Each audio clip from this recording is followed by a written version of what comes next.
today. The director informed me that his staff will still be listening to public witness testimony today.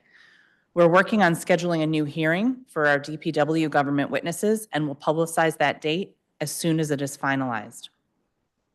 DPW's mission is to provide critical municipal services that are both ecologically sound and cost-effective, including solid waste management, parking enforcement, fleet management, and snow removal.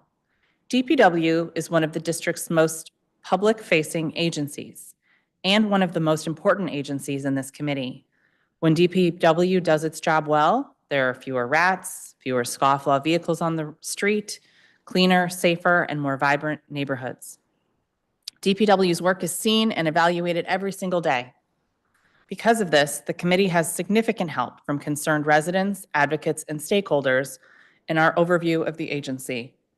We're often told very quickly when things go wrong, but hearing from the public on days like today is so important because it gives us an opportunity to dig into agency functions in more detail.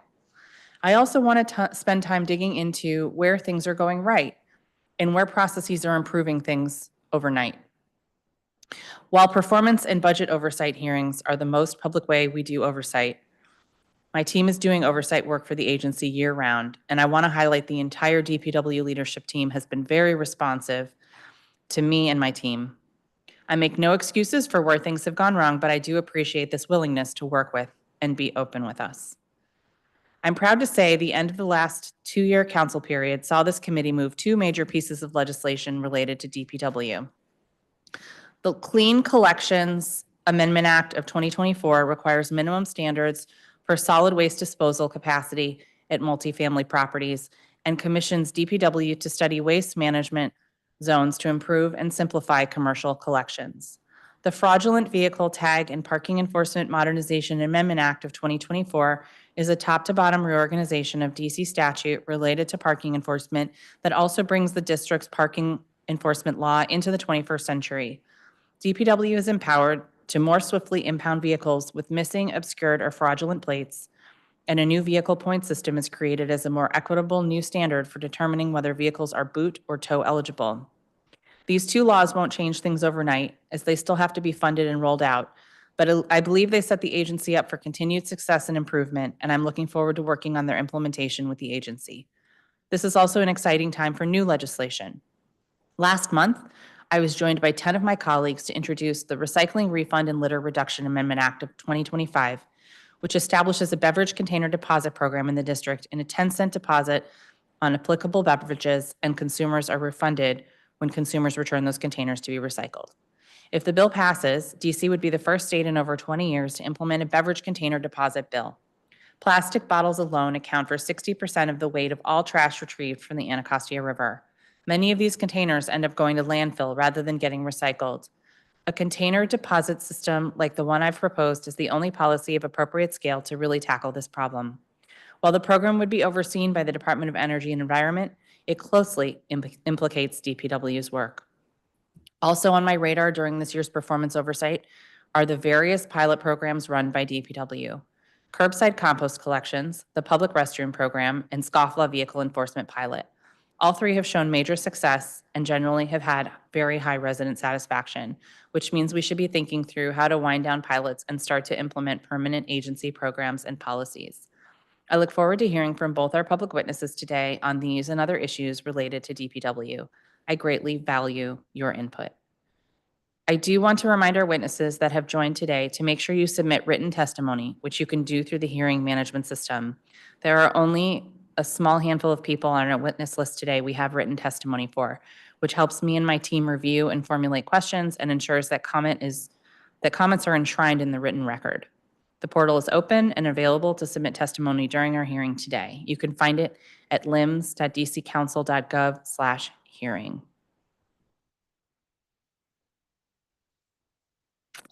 Some logistical instructions for today's hearing. We are receiving witness testimony today exclusively via Zoom. Witnesses testifying on behalf of an organization will have 5 minutes to provide oral testimony, and all other witnesses will have 3 minutes. In order to ensure we hear from all members of the public, I ask that witnesses stick to their allotted time. When your panel is called, I will say your name and you will be sent an invite to be promoted to the panel. Please accept that invite and then you'll be able to access your camera and your microphone. For any technical difficulties, please send a message over Zoom to the host, which is labeled as Committee on Public Works and Operations, or any panelist labeled as committee staff, and they will follow up with you. If you're having trouble gaining access to the Zoom and you have pre-registered, you can reach my team at publicworks@dccouncil.gov, and they will work to resolve your issue. Okay.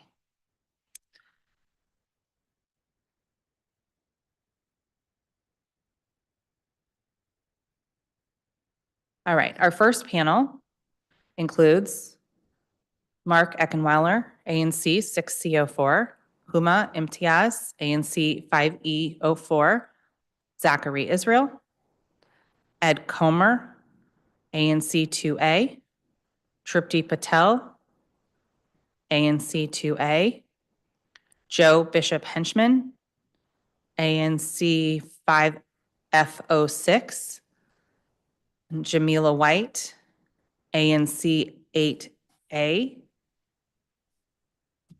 Paula Edwards, ANC 4A, and let's stop there for now.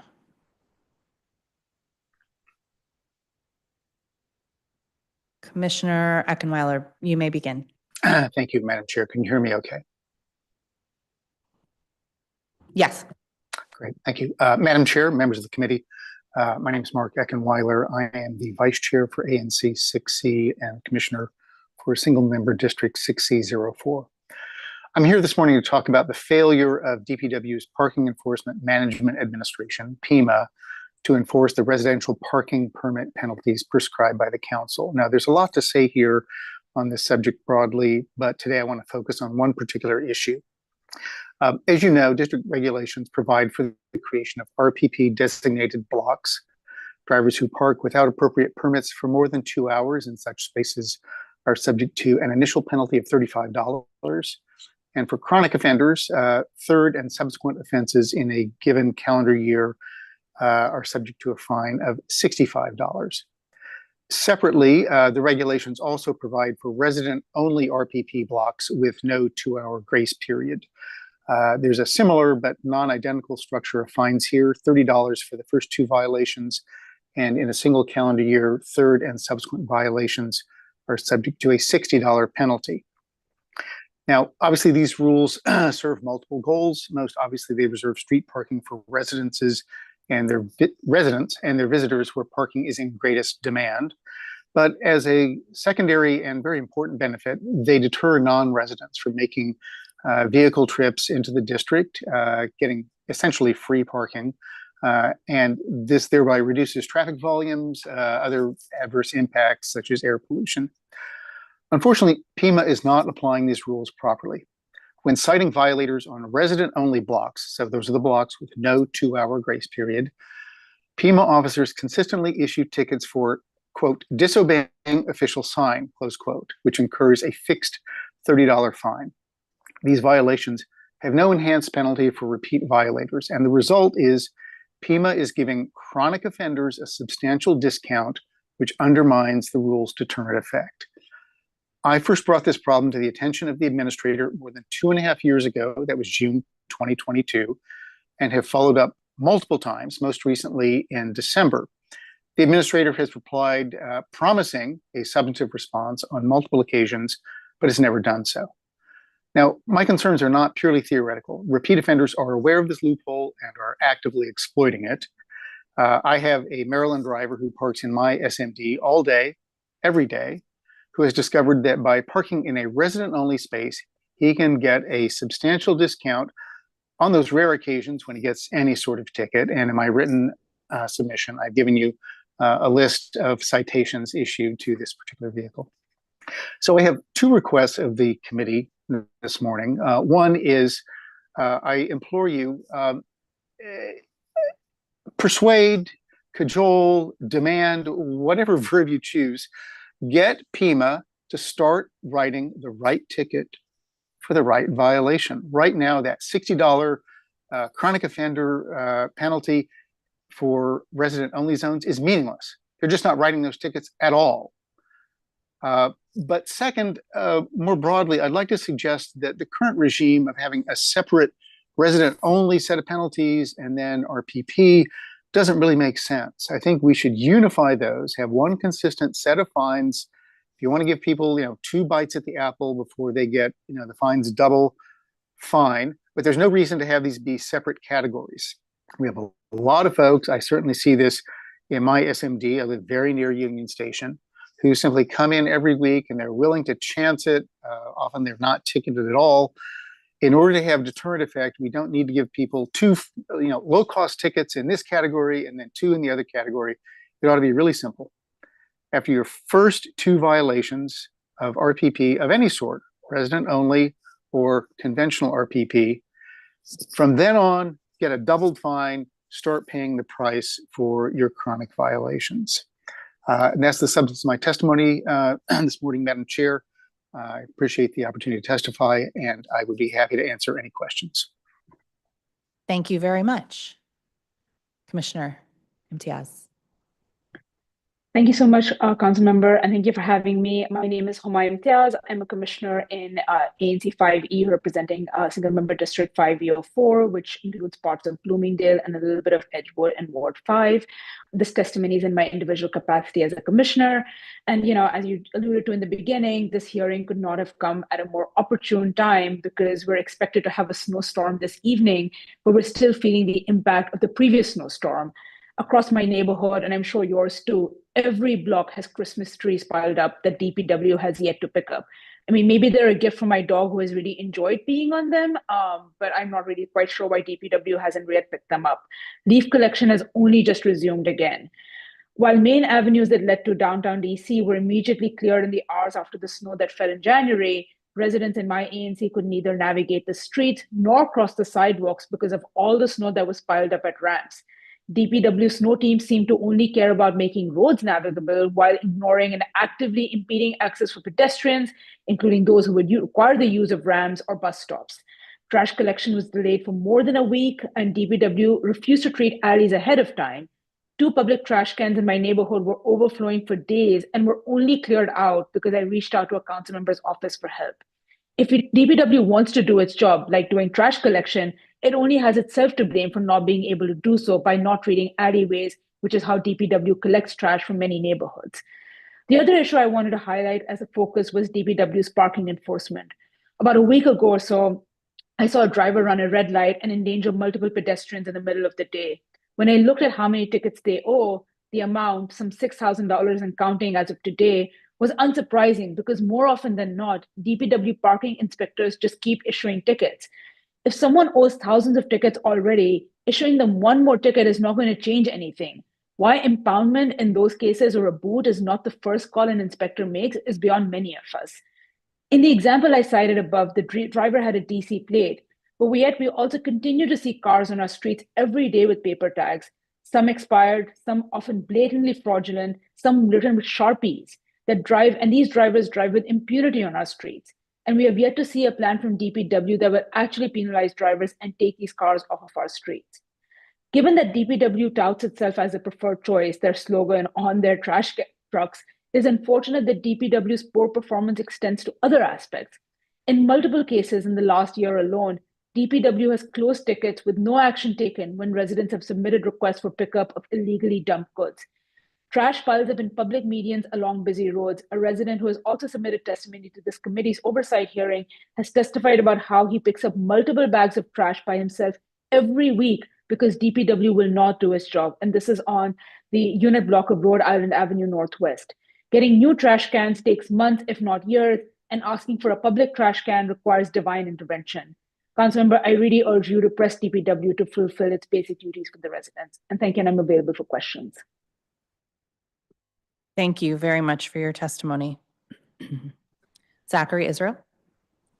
Good morning, Chair Nadeau, members of the committee. My name is Zach Israel. I am a Ward 4 resident, former ANC commissioner, and current private citizen who cares deeply about DPW-related issues in the District of Columbia. So one thing I just want to start off the bat with, just over a year ago, when I testified at the last DPW oversight hearing, My testimony exclusively focused on the issue of snow in the district's bikeways, bike lanes, both protected and unprotected.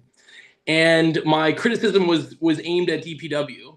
And at the time, you had corrected me, Chair Nadeau, that it's actually DDOT that was responsible for bike lanes. But then fast forward to April of 2024 at DPW's, I think, budget hearing, Deputy Director of Operations Anthony Crispino acknowledged that DPW is indeed responsible for clearing off snow out of the bike lanes. Fast forward to last month in our snowfall events a few weeks ago, I saw a tweet from you saying that DPW is responsible for clearing snow from unprotected bike lanes, while DDOT is responsible for clearing snow from protected bike lanes. I also saw communications from Mayor Bowser saying that DDOT is responsible for clearing snow from all bike lanes. So this issue, it seems like we're in a partial state of confusion among district agencies as to who is responsible for clearing snow out of bike lanes. And what we saw a few weeks ago, after it snowed several days in a row, were miles upon miles of bike lanes, both protected and unprotected, not cleared, iced over for weeks after the snowfall event. And as you know, so many district residents cycle as a form of transportation. So due to both DPW and DDOT's inaction in this regard, cyclists who are trying to bike to work, to go drop their kids off at school, to go do other errands, were forced to bike in very dangerous conditions in the major roadways, even though we have lots of bike infrastructure. So my criticism of DPW is they didn't plow the snow out of the unprotected bike lanes, which they are apparently now responsible for, and DDOT also failed, and that's a separate issue. But I really want to see a focus from DPW, especially with this upcoming snow event, to actually do their job and make conditions safe for cyclists. Secondly, on a separate note, last month, our recycling wasn't picked up in Petworth for 3 straight weeks. I put numerous 3-in-1 requests in, reached out to the Mokers, and it was just an unacceptably long period after the snowfall event happened where no recycling was picked up and my neighbor's recycling was just spewing out everywhere. And my last thing on a positive note, curbside compost pilot is amazing. They do a great job. I've had a great experience with them. Thank you so much. We'll be happy to answer any questions. Thank you very much. Commissioner Patel.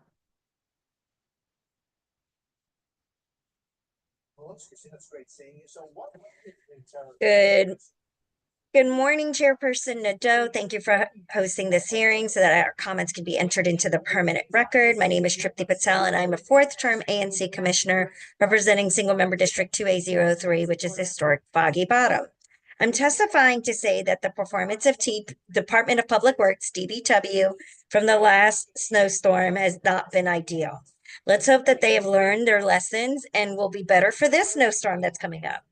As the chairperson emeritus of ANC 2A, I have been overwhelmed with emails around the following: leaf collection, people slipping on sidewalks due to ice forming and not having been cleared. DPW hasn't been consistent on a citywide basis of clearing the streets and ensuring that sidewalks are cleared. I flagged this as the roads and sidewalks form black ice, increasing vehicular accidents as well as many terrible falls. It's important that DPW stay on top of salting and clearing as preventative measures. Residents already face challenges in making sure that leaf collection is kept up with. And let's not even go into the rabbit hole of having functioning garbage cans. DC has a serious rodent problem. We're starting to be like New York with the amount of rats running around. I walked my neighbor's dog and she got into a fight with a rat, and it was epic, but she got scratched on the nose that involved an emergency visit to the vet to ensure that she wouldn't catch any disease or infections. I flag this as residents are having to beg to get new garbage cans as rodents have chewed through them.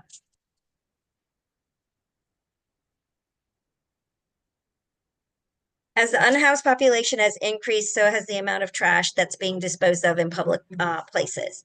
I hear from residents, not only in my single-member district, about the lack of consistency in the enforcement of regulations. Citations have been issued to residents for garbage cans that aren't theirs, and it's become a source of frustration. Residents file 311 requests not effective or efficient in regards to getting attention for issues around sanitation and parking issues.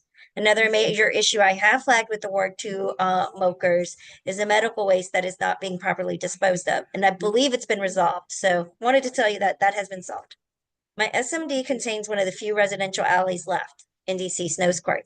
These residents express frustration of paying tax dollars, but getting none of the benefits of having the alley cleaned by DPW, which will be covered by Mr. Will Crane, who is a resident of Snow's Court. I'm told to get services. Their designation has to be changed. Apparently, it's not official, which I believe the council takes council action. We hope to count on your support. Sanitation and cleanliness is a matter of public health and should be treated as a top level priority, funding wise versus being treated as an afterthought. Thank you. Thank you very much for your testimony. Before you start, Commissioner Bishop Henchman, I just want to note, Commissioner Edwards, you're supposed to be on this panel. We need you to accept the promotion to the panel if you'd like to speak. We'll send it one more time now. Thank you. Go ahead, Commissioner Bishop Henchman. Thank you, Chair Neto. My name is Joe Bishop Henchman. I'm an ANC commissioner for ANC 5F06, which is in Eckington, and home of one of the Throne restroom pilots, which we're very satisfied with and very excited to have. And I hope at minimum we continue the pilot, if not consider turning it into a permanent program so other parts of the city can enjoy this amenity that has proven to be very good for the users of Alethea Tanner Park in Eckington. And while I'd love to talk more about that or talk about the bottle bill, and thank you for your leadership on this proven and innovative solution to much of our litter problem that I hope the council will strongly consider this coming year. Or talk about illegal vehicles where we put in 311 requests and they don't come out for 2 or 3 days. And surprisingly, sometimes the car is not there anymore. So I'm not really sure if that's the best way to do all that. But the main reason I wanted to testify today was to talk about the Bryant Street pedestrian bridge and the snow removal or lack thereof that occurs on it. And you may remember I testified about this last year. And as you may suspect, I'm back because it remains a problem. We really do need a signed memorandum of understanding between DPW and private sector partners surrounding the bridge and other agencies to make sure that it is very clear who is responsible for what about this essential connection between the Rhode Island Avenue Metro Station and thousands of Eckington and Edgewood residents who utilize it as the direct connection to the west of the station. The bridge was built in 2014, and because it connects the WMATA station with DDOT infrastructure along the MBT and a private developer on the west, there, at least initially, was a lot of confusion over who is responsible for the upkeep and snow removal on this bridge.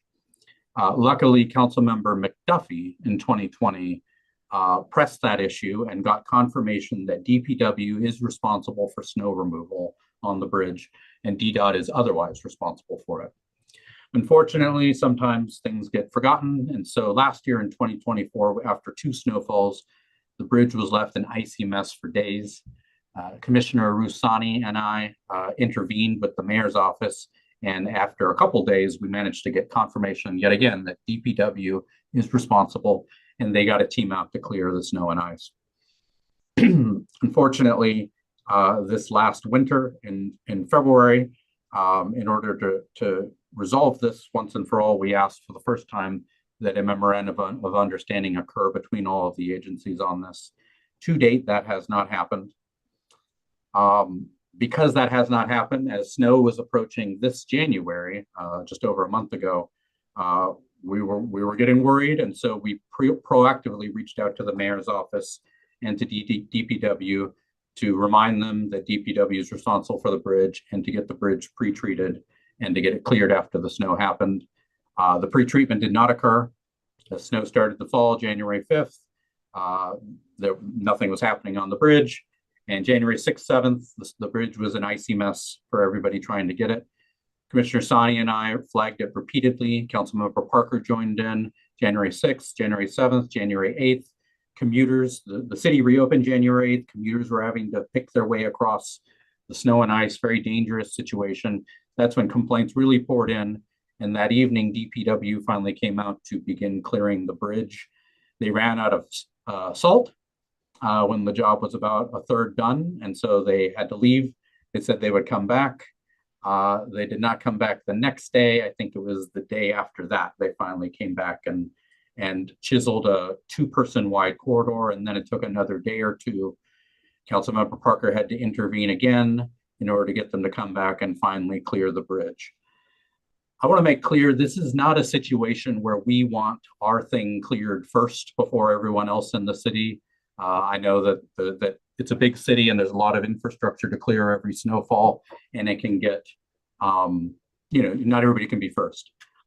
This is a situation where we're completely forgotten. We're obviously not on anybody's list, and so it only gets cleared when we raise a bunch of stuff about it.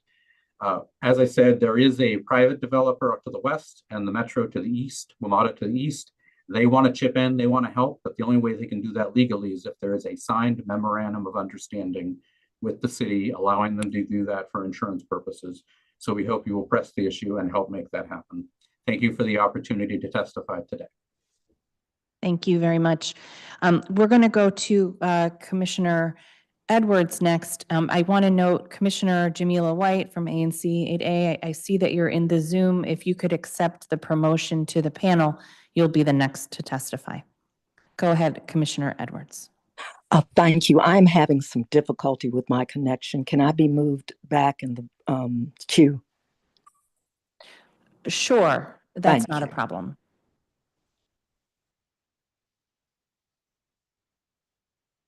Let's just see if we can promote Commissioner White, and if not, we'll go to our questions. Ah, there's Commissioner White. You may begin your testimony when you're ready. Can I just be moved back in the queue too? I need to restart my computer quickly because you all are coming in and out for me. Sure, no problem. Okay, so Commissioner Edwards and White, if you want to restart your computers and rejoin, I'll put you on the next panel. Okay, thank you. Appreciate it. I'll be logged. No problem. Okay, thanks everybody for your testimony. We'll just go in order with some questions. Commissioner Eckenweiler, really appreciate the concern that you've lifted up with the parking. In your experience, is DPW's inaccurate ticketing of RPP and ROP violations new, or had they been doing it correctly before, or has this just consistently been a problem? Madam Chair, I am in my 7th term as an ANC commissioner, and I don't recall exactly when the resident-only program started, but I can tell you as a frequent user of the ticket database, I have never once, not once, seen a citation listed for resident-only parking. Never. There's a resident-only block directly around the corner from me. We have some on the blocks adjacent to H Street, as well as one block down on G Street. So I don't think they've ever done it. I think and I don't know if that's a failure, in the interactions between them and DMV in terms of coding the tickets, or whether the PEMA officers simply need training, but it's not happening now. It hasn't been happening. And the worst part to me is PEMA knows about this, because as I indicated in my testimony, I have been harping on this for years, and it has fallen on deaf ears. Appreciate that. So DPW will definitely have to initiate a new rulemaking to implement the Parking Enforcement Modernization Act that I mentioned earlier that we just passed. So hopefully there's an opportunity to address the inconsistent fines that you mentioned. Are there any other similar issues you think they should prioritize if there's a rulemaking that modifies parking infractions?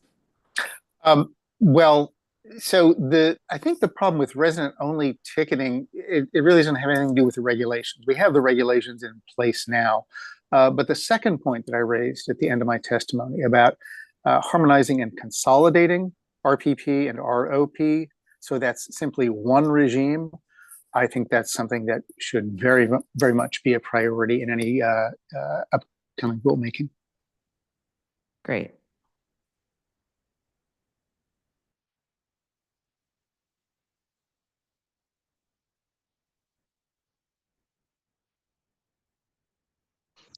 Thank you very much. Commissioner Imtiaz, you mentioned closed tickets for illegal dumping. So usually what happens is that the ticket's closed after the inspection, and then there's a new ticket issued for pickup. People don't Didn't know. happen. In the closed ticket, it says at the very bottom, this is your new ticket number. So that's not happening. And in some cases it does, where like, for example, I've put in bulk like illegal dumping and, it's been like, it says closed and that an inspection has happened. But in other cases, this was specifically in 2 incidents in Ward 5 where there was trash dumped, there were multiple tickets that were opened by residents and they kept getting closed with no inspection, no comments, and no action taken. Okay. And again, in both cases, we had to intervene and elevate the issue. Okay, got it. Thank you for the clarification.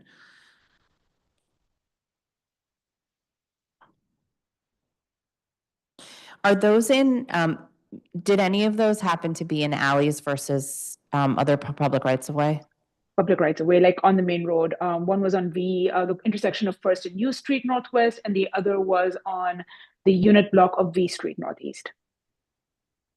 You're clearly a pro. You knew exactly why I was asking. Okay. This is very helpful, and it's definitely something we want to help get fine-tuned, because I know that illegal dumping is a huge frustration for residents. Some of the parking enforcement problems that you noted are going to be addressed through the new fraudulent tags bill, which I'm very excited about. It is interesting to note that that first vehicle you mentioned had DC tags, which is usually one that we can get. So if you have the time and interest and you want to share any of the cases with us in email, I'd be happy to sort of run them down, just sort of to use as an example for a deeper oversight. Absolutely. And one case actually you helped us with, which was in our neighborhood across the street from me, and that didn't have DC plates. But again, I think the issue is this car had already run up thousands of dollars of tickets and kept getting, inspectors would keep issuing tickets. So the thing is, like, at some point, And they it's have to just parked, stop. so Yeah, and it's parked. Yeah, it's not like it's on the road getting automated tickets. It's literally I'll follow up with your ticket. Yeah. Okay.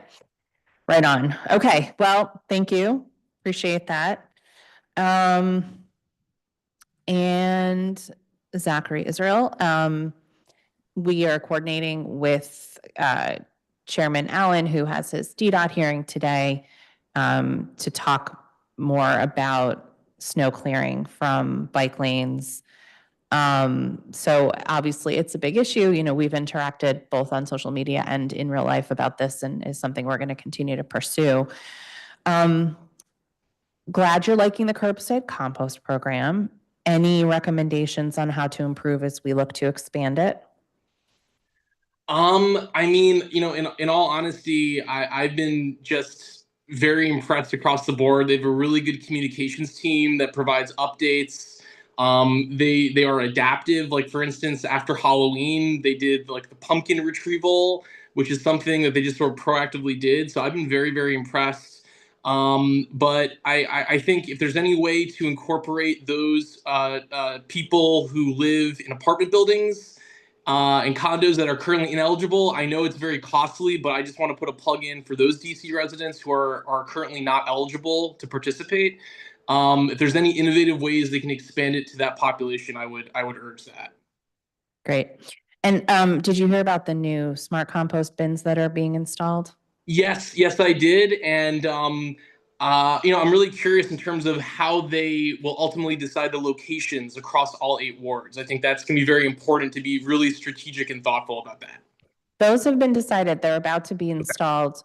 And one of the things they took into account was how many multifamily were in the area that could use it because they're not eligible for the pilot. So that was a big thing, big part of it. but hopefully those will succeed. That was funding that I had put in the budget for something else that we couldn't quite do. And so they were like, what if we do this? It's like, excellent, more composting. So that I think will complement the farmers markets, and we'll see, you know, do people tend to use one more than the other when both are in place? More is more in my mind, but we'll see. But yeah, I think one of the things that is in the near pursuit is how do we incorporate properties that have commercial hauling into regular composting programs. And I don't know if that means that the district has to take it on. Perhaps it's that, you know, we require it or we incent it. But otherwise, there's a whole segment of our population that doesn't have the opportunity to reduce the amount of landfill waste they're producing. So appreciate that. Yeah. Okay. Commissioner Patel. Okay. You were talking about Snow's Court, is that right? Yes, ma'am. Okay, and they didn't have their snow cleared at all? You know what? I believe they didn't, but I know Mr. Crane is going to be testifying this hearing later on. So I Okay, don't want to say the wrong thing, but I would ask him specifically. okay. He just texted me, he said no. Oh, no, okay. And what did you mean by their designation needs to be changed? From my understanding, in one of our last ANC2A meetings, even though Snow's Court is designated as like colloquially, it's known as a residential alley, it's not officially designated as a residential alley. And they have stated to the councilwoman's office, Councilwoman Pinto's office, that that's the reason why they're not getting services, that they're not built into that map, if that makes sense. And so Mr. Crane, along with me and Commissioner Comer, actually, Mr. Crane covered the Snow's Court aspect, but we talked about the fact that we would need that designation. And Councilmember Allen did commit to working with Councilwoman Pinto to make sure that a lot of the issues that impact Snow's Court would start to be being mitigated as far as other issues that they have. But that was specifically told to us, and that the designation would have to come from the council end. So I don't know if it has to go to a vote, but that's what we were told. Is that a DPW designation or a DDOT road type? I am not sure, because it seems like everybody is saying it belongs, like different agencies are telling us that that's the designation that they need. I don't know if it's a designation to the agency or if it's just an entire designation. And the only other ward that has residential alleys at the rate that it does is Councilmember Charles Allen's. So I knew he was very understanding of what I and Mr. Crane had brought to his attention. He understood that. And, you know, he said, yeah, get the designation changed. So we would love your assistance on that as well. You know, if an ANC2A resolution is needed for that, I'm more than happy to put that forward, you know, from our end, or if we need a resolution to request the council do this, we'll also do that as well. We just need to know what to do, or I need to know what to do. Did anybody put that in writing? No, this was said in a recorded meeting. I can send your team that recording. Okay. I just need to know what we're asking for. Thank you, Councilwoman. Okay. Got it.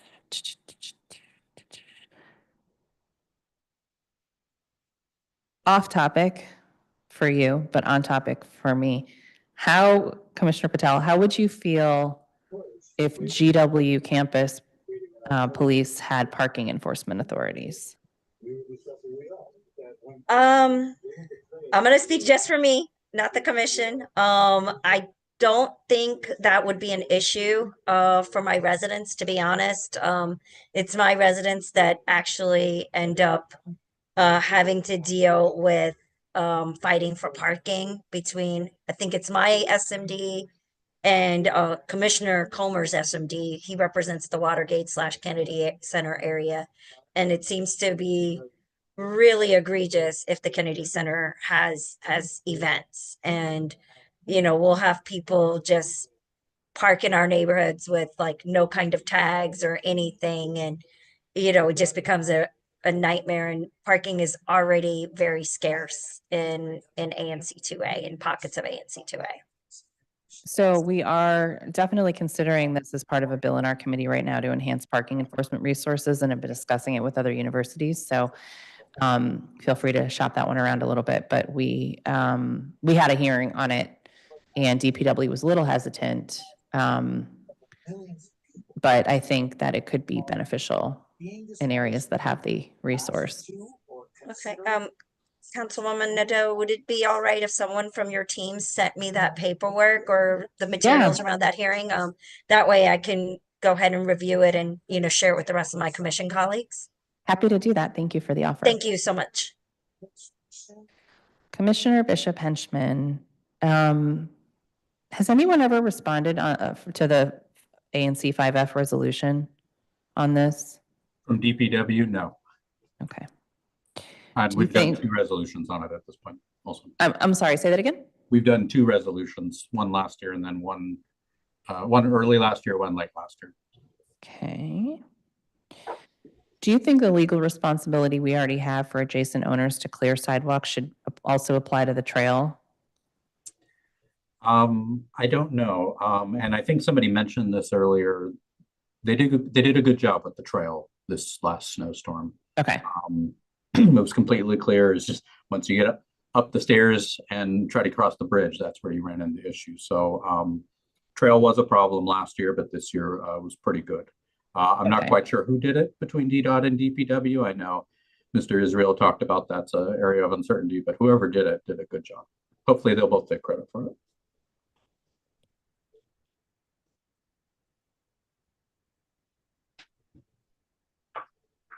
Any other thoughts on public restrooms as we consider making it a permanent program? We ought to have a lot more all over the city. I know other cities have a human waste problem. I haven't heard that too much about DC, but I'd rather not wait for it to get to that point before we start thinking about more restrooms available. And I know Starbucks has now changed their policy corporate-wide about free use of restrooms for non-customers. It's good that they were providing a public amenity at their bottom line rather than the public's bottom line, but now maybe we need to step up. All right. Well, thank you very much to this panel. I appreciate all your testimony, and we'll be discussing these issues with DPW when they testify. Thank you. All right, let's see. Next panel includes Jamila White, Commissioner from 8A, Paula Edwards, who's the chairperson of ANC 4A, Will Crane, Vice President of the Foggy Bottom Association, Joey Davis, President of AFG Local 1975, Sabrina Rhodes, Seth Grimes, Washington Area Bicyclist Association, Michael Hayes, Board of Directors, DuPont East Civic Association, Civic Action Association, Kathy Henderson, Coordinator of 5D Court Watch, Kenneth Durrell, and Jean Smith. Okay. We do have one person testifying in person because we did not appropriately connect, get the message that we were hybrid. I think it makes sense to simply have him go first, logistically. So ask Mr. Davis to go ahead and deliver your testimony here in the chamber. Good morning. Thank you, Chairperson Nadeau, and members of the committee and residents of the District of Columbia. Thank you for the opportunity to testify on behalf of the hardworking unionized employees of the Department of Public Works. My name is Joey Davis. I am the president of Local 1975. In addition to our DPW employees, we also represent DDOT, DMV, Department of For-Hire Vehicles, and some civilian employees at MPD. So together, our members truly keep DC moving forward. I'm here to raise serious concerns about the agency's response to City Council's inquiries, ongoing safety failures, and unacceptable working conditions that put the health and safety of our members at risk. Despite these glaring issues, DPW's responses to us suggest no substantial reforms or urgency in addressing these longstanding hazards. They include, but are not limited to, inadequate snow operations, which were, unfortunately, a preventable disaster.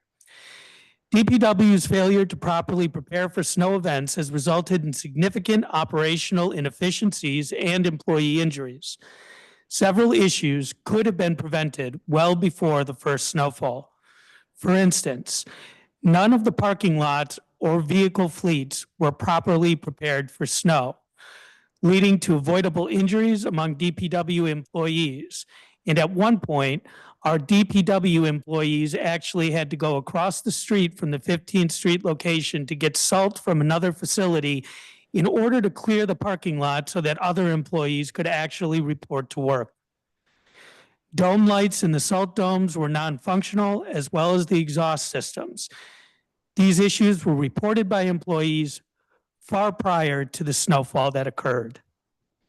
However, DPW has not yet outlined a clear plan for resolving these or the issues related to its vehicle fleet, such as all the new electric vehicles which did not charge because of the cold weather. There is also a significant lack of safety oversight within DPW's Fleet Management Administration, which allowed workers to be exposed to risks that could have been avoided with basic preventative measures.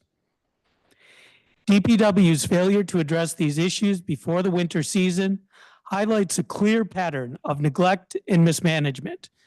It is unacceptable that employees must risk their health and safety due to the agency's lack of planning, when all they are trying to do is report to work to ensure that the residents of the District of Columbia themselves can remain safe. We also want to draw Council's attention to the deteriorating conditions at the 15th Street facility. The conditions at DPW's 15th Street facility are nothing short of inhumane. Employees are forced to work in dilapidated and unsafe conditions, which DPW has either failed or is unable to remediate.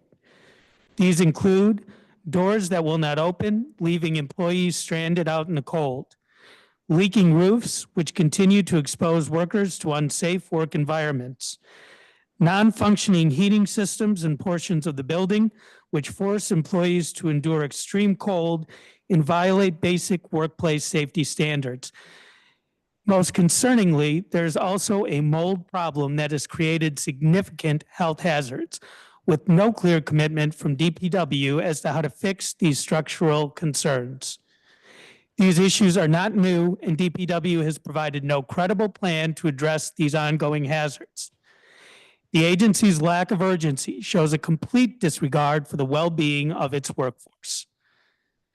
We also believe DPW has provided inconsistent responses to the questions posed by City Council. The agency's responses show a lack of transparency and accountability, including downplaying the number of vacant positions and understaffing issues that directly affect constituent services.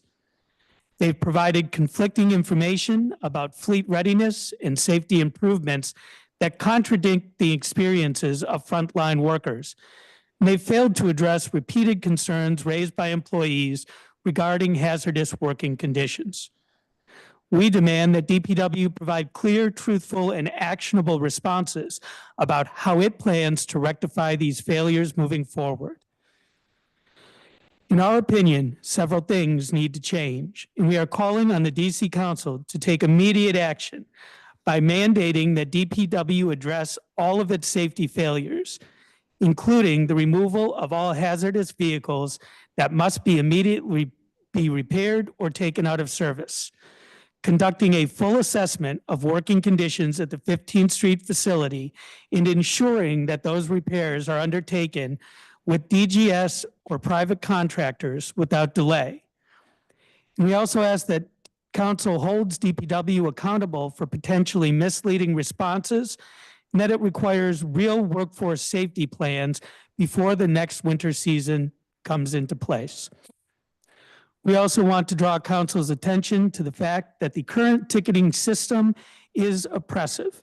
For instance, individual residents who may be struggling to pay registration fees because they lost their job in March cannot afford registration fees after receiving $1,500 tickets for not being able to renew their registration in the first place.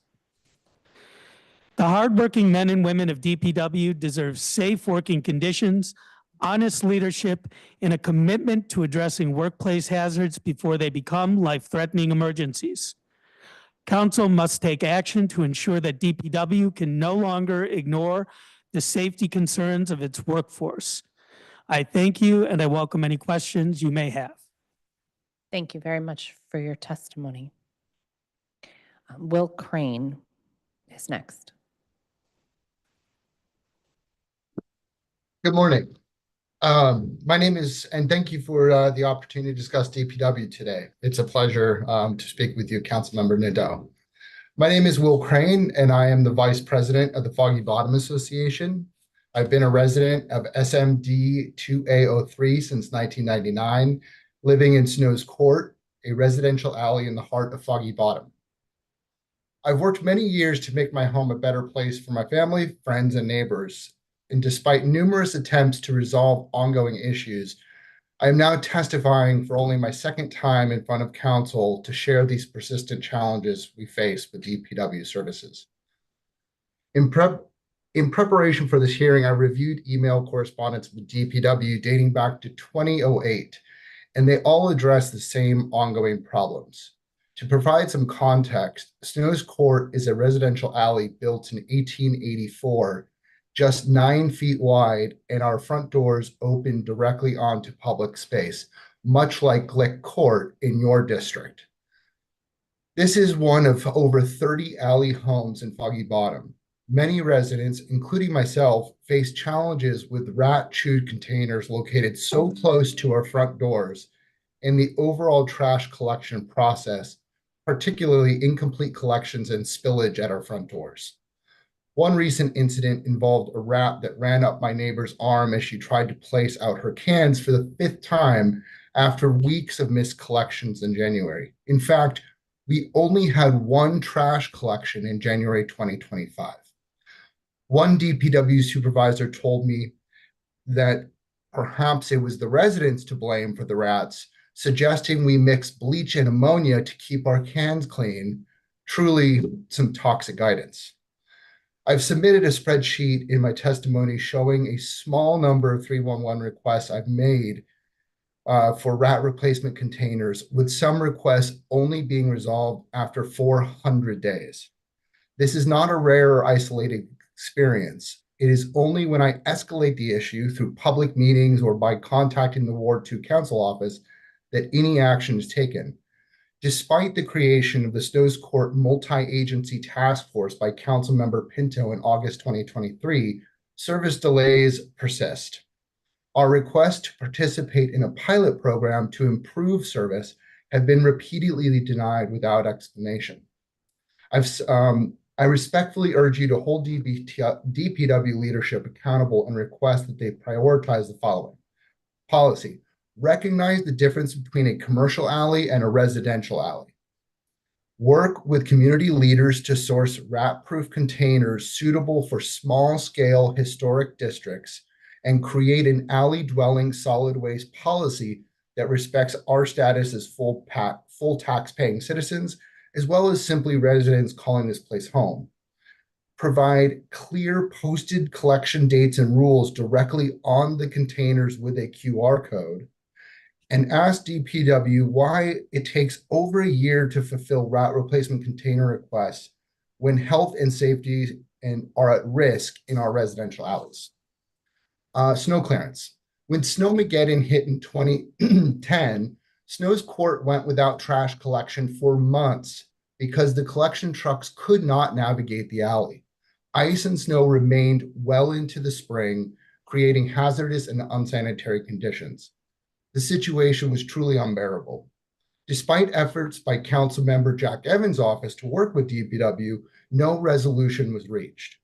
DPW policy clearly states that no snow clearance is provided for any alley, which continues to leave residents in unsafe conditions for extended periods of time. We request that residential alleys be given surface treatment and snow clearance just as our street neighbors receive to ensure equitable, safe, and sanitary passage during winter weather events. Leaf collection. Snow's Court is home to many large heritage trees, but DPW consistently refuses to conduct leaf pickup operations. Although the alley is 30 feet wide, DPW claims their equipment will not fit. Bags of leaves that residents collected in December are still untouched and have broken open. And as we continue to wait for possible service that may come. Additionally, as alley residents, we are unable to request alley cleaning for 6 months out of the year, as 311 does not accept requests during that time. We request that residential alleys receive leaf collections and alley clearings available year-round. In the interest of time, my closing statement, thank you to DPW workers who work on the ground and serve us so well. They're great. Thank you. Thank you very much. Commissioner Jamila White has now joined us on the panel, so I'm going to allow her to give her testimony. Thank you, Council Member. Let me just get on camera. There you are. Yes. Hello, everyone. Greetings from the heart of DC, the Great War 8 Anacostia. Happy Black History Month to everyone. I am Jamila White. I serve as the ANC Commissioner for 8A05 and the chair of ANC 8A, proudly representing the Anacostia community. Our community stands as a historical beacon of freedom, innovation, and unity, embodying a legacy of resilience and determination deeply rooted in our culture and history. As such, we've been designated as the district's only arts and culture district. This proud legacy is often overshadowed by systemic disinvestment and persistent inequities. Our community is confronted with several and severe disparities that threaten our thriving. Far too often, we are being treated as a dumping grounds, resulting in environmental violations being left unchecked, and the beauty of our community being marred by this neglect. This illegal dumping comes from several sources. Irresponsible contractors who discard debris in our public spaces, absentee landlords who fail to provide proper waste management on their sites, and from individuals mainly outside of our community who treat Anacostia as a convenient dumping ground from them, where they're coming and dumping in our alleys, in our woods, in our green spaces, everything from litter to boats to mattresses and more. We've been tirelessly submitting 311 requests and working with DPW and other agencies for support. However, the issue is continuing to worsen. Environmental crime is rampant and is not being addressed in the same way we see it being addressed in wealthier communities west of the Anacostia River. I do want to acknowledge Inspector Terry Briscoe, a true asset to our community. Literally, she's a fairy godmother, cleaning, ticketing, and advocating for us.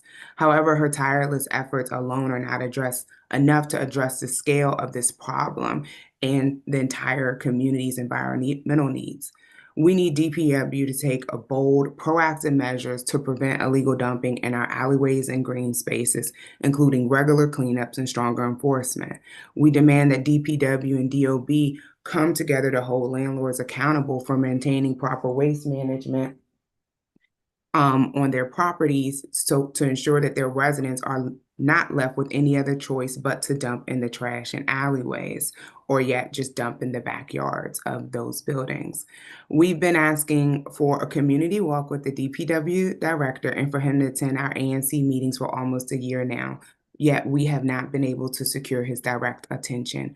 We understand that he is extremely busy and the district's commitment to equity should ensure that communities like ours, who's been disinvested and marginalized, are centered and prioritized.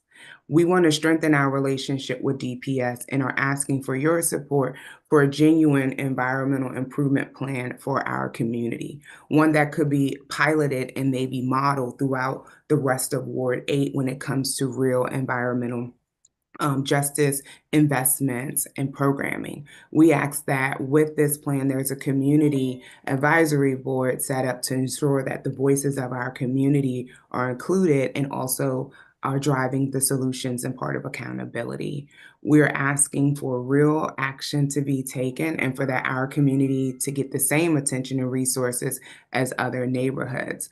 We deserve to live in a community that is addressing environmental issues, no matter where we live, and our zip code should not determine the support that we get from 311 and from DPW.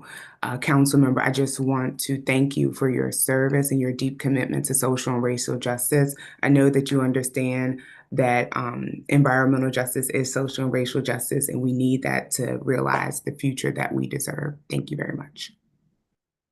Thank you so much for your testimony. We'll now hear from Sabrina Rhodes.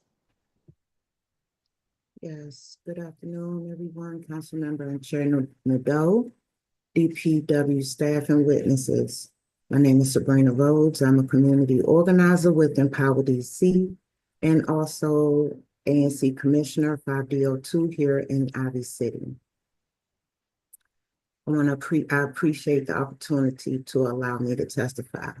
Before I begin, I want to take a moment to recognize and commend our Ward 5 DPW Inspector Brooks Garrett, who has gone above and beyond to combat the persistent issue of illegal dumping in our historic Ivy City community.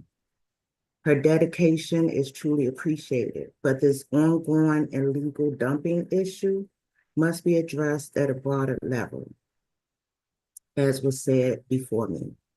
If there is a way to deter individuals from treating our community as their personal dumping ground, I'm eager to listen and support meaningful solutions. Court dates and fines aren't working alone. One of my primary concerns relates to the DPW parking lots that are housed right here in Ivy City. According to the Ivy City Small Area Plan, the Oakey Street DPW lot is set to be relocated. As this process moves forward, I strongly urge DPW and the council to ensure that impacted communities are included in decisions. Ward 5 is already oversaturated with industrial facilities, and Ivy City continues to bear the burden of pollution and toxins, leading to critical low and toxic air quality. We can't afford any more environmental degradation in our communities. I also have questions regarding DPW's role in reporting illegal dumpings. This is just a question. Are DPW's employees allowed or permitted to report illegal dumping incidents and submit 311 requests? Inspector Brooks Garrett has done so herself and has given fines for overflowing dumpsters. But what about the workers who come in and out of the Ivy City lot daily? Since the modification of the 311 website, submitting reports online with the photos has become challenging, I have personally experienced difficulties in submitting requests and have had to rely on calling, have had to call the request in which I can include a photo. As a result, I had to report this to the Councilmember Parker's office, which Oliver Stout and our Ward 5 Mocha, Christian Starville, has put in the reports for us and has also came in the community and saw the trash and the dumpings. Given that our community has been designated an illegal dumping hotspot, proper cameras are needed, and it is critical that DPW employees, in addition to residents, are empowered to report these incidents. I ask for clarity on whether reporting must come solely from residents or if DPW workers can also contribute to these efforts. Additionally, we are facing a growing issue with private property owners neglecting to hire proper trash collection services. Apparently, this is an issue all over the city, and that needs to be addressed. Overflowing dumpsters are not only an environmental hazard, but also a major contributor to rodent infestations, creating public health risks for our community. Last year, I testified on the issue of illegal idling. This year, my focus is on ensuring that wherever DPW plans to relocate, it is not within Ward 5, and that DPW employees actively report illegal dumping instead of ticketing residents and their guests in front of our homes, and that we receive definitive answers regarding reporting responsibilities. Thank you for your time and consideration, and I look forward to working together on these critical issues. Thank you, Commissioner. I appreciate your testimony. We have now been joined by Commissioner Paula Edwards for her testimony on this panel. Commissioner Edwards, you may go ahead. Thank you. My video is not working still, so I'll just testify. Hello, Chair Nadeau. Thank you for allowing me to testify today. My name is Paula Edwards, Chair of ANC 4A, Commissioner of ANC 4A01, Shepherd Park, Colonial Village, and North Portal Estates. I'm a native Washingtonian who grew up in Shepherd Park, which I now represent. I believe that DPW is the most important agency in DC government insofar as the breadth of scope. I've totaled the 311 requests in my SMD over the past year, and DPW requests far outstrip all others. Director McGaffin of OUC offered the same observation about DPW requests citywide. My first interaction with DPW as a commissioner began with my dragging a deer carcass out of the driveway of a vacant home onto the street so that it could be collected. DPW came promptly and removed the carcass. My second interaction was with a car that had been abandoned for 4 years without being towed. Once we alerted the proper people, the car was towed within a few hours. DPW has since towed several cars and trucks that have plagued our streets for years. I would like to thank DPW for its public outreach. Randy Thorpe regularly sends us communications and updates. She, Director Spriggs, Mr. Gaither, and other DPW staff with whom I have communicated have been responsive and have worked with me to solve problems, including clearing dangerous intersections clogged by snow and prioritizing streets that had not been plowed. I have found the trash and recycling collection teams to be efficient and helpful. DPW's Rodent Academy was extremely beneficial and helped me to organize a successful rat abatement effort in my SMD, in which we coordinated with DPW enforcement, DOH, and commercial and residential property owners. To date, we have not seen a rat in the area in at least 6 months. I'm very impressed with DPW's composting program and their 21st century approach to waste management and best practices from other jurisdictions. My SMD has had a recurrent problem with recycling collections over several years. This was exacerbated during the snowstorm. Leaf collections have also been spotty, perhaps because our SMD is so large and we have so many trees. We have many damaged trash cans, and replacement is confusing to residents. We also have a problem with DPW requests being closed without the orders being fulfilled. This results in frustration for residents and overburdening of the OUC system with multiple requests for the same complaint being entered. I've found that direct contact with agency staff is far preferable to the 311 system as far as getting results. My neighborhoods border on Silver Spring, and we are very much affected by out-of-state residential drivers who use our streets as free parking lots. I echo Mr. Eckenweiler's concerns about PEMA. In light of the recent reductions in parking minima in both DC and Montgomery County, this will become even more of an issue. Our proximity to Rock Creek Park makes us a target for illegal dumping on federal and district land, and the confusion over jurisdiction only adds to the problems.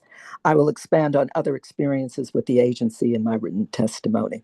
Thank you for listening to my testimony, and I am available to answer questions. Thank you. Thank you very much. Now we will turn to Seth Grimes.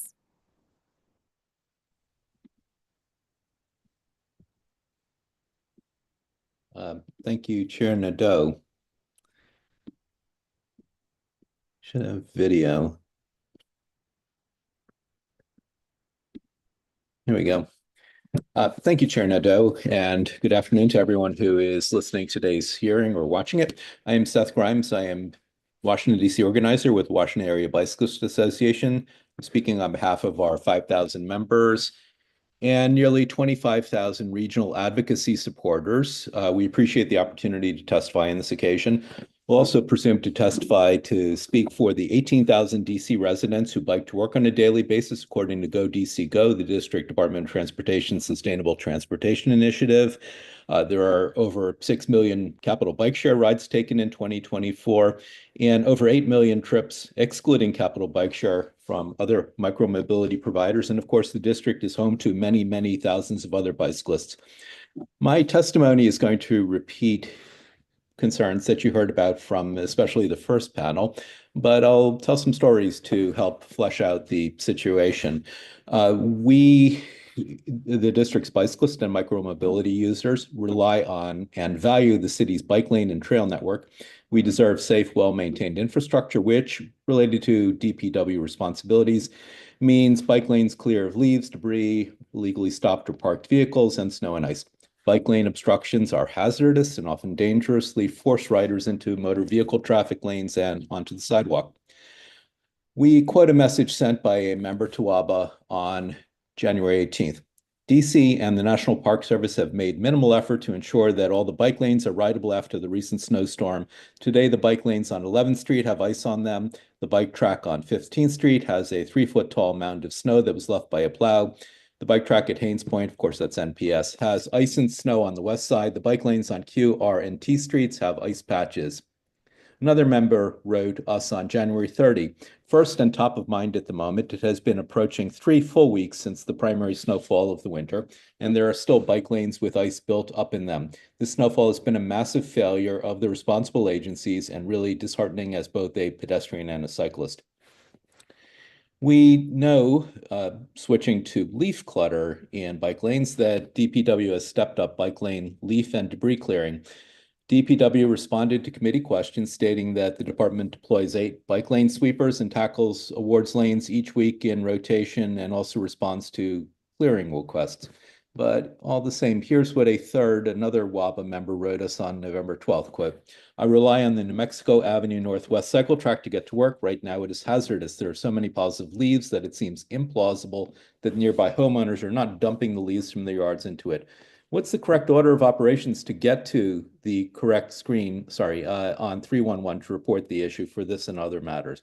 So this year, again, we ask, as my colleague Alyssa Proudfoot Siegel asked you last year, to ask DPW to take a proactive approach during leaf season and winter weather and plan for multiple passes.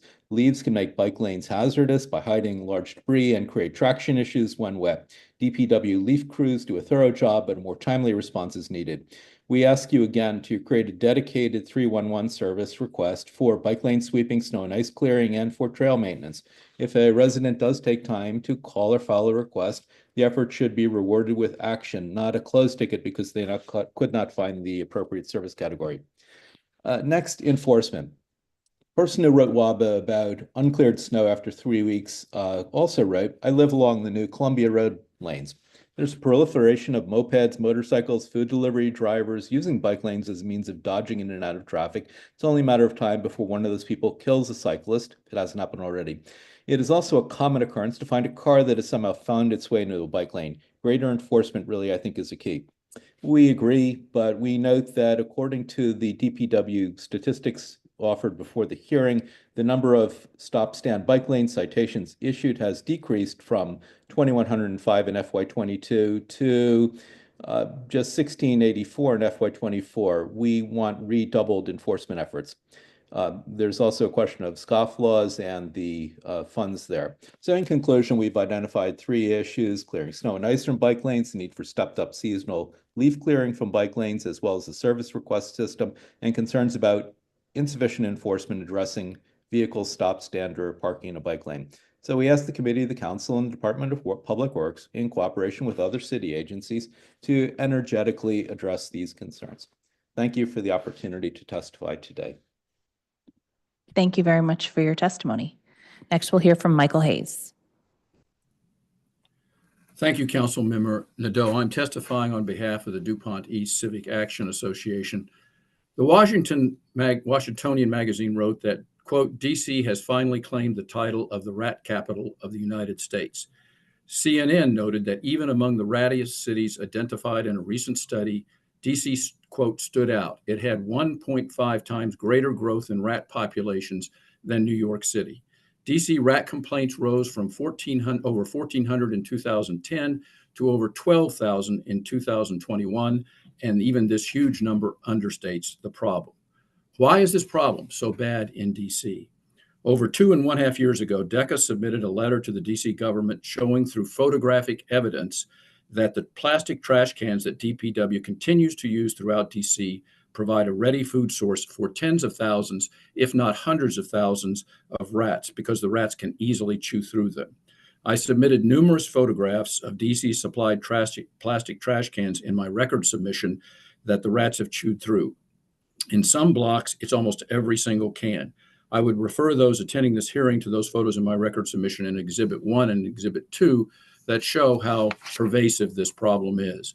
These photographs are stark evidence of DPW's failures in procurement and use of these trash cans. This failure ensures the propagation of more rats and severely undermines any attempt at controlling the rat population. Pest control companies report that efforts to poison rats with bait traps are ineffective when such ready sources of food exist in trash cans.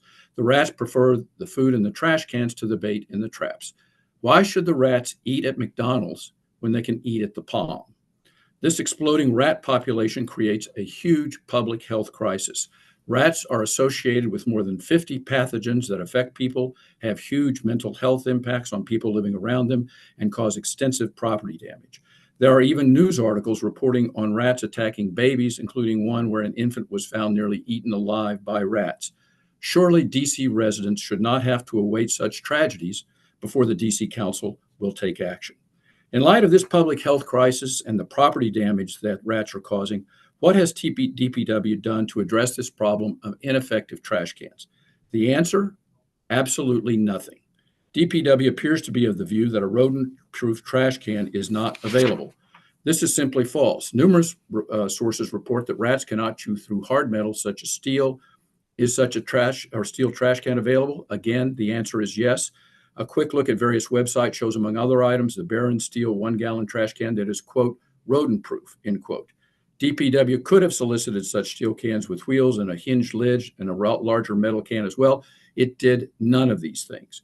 Its failure to do so is literally inexplicable. What are the next steps to ameliorate this problem? DPW supplies trash cans for and picks up the trash of residential buildings with fewer than 4 units. DC should require DPW to conduct a new solicitation for steel rat-proof cans. DC must require DPW to provide these rat-proof cans to areas most heavily affected by rats and to begin the process of substituting the rat-proof trash cans in areas for all the clearly inadequate ones they now distribute. There is another remedial action that can be done expeditiously without requiring additional funding. DPW does not pick up trash from commercial establishments such as restaurants who conduct with private companies to pick them up. Restaurants pose a very significant problem as an extremely large source of food for rats. The DCMR requires restaurants to have metal trash cans, but many restaurants are violating this section and instead using plastic cans that rats have chewed through. I know this because I have seen it at multiple restaurants. DPW should immediately conduct a survey of all restaurants to identify those using plastic trash cans and require them to comply with the law.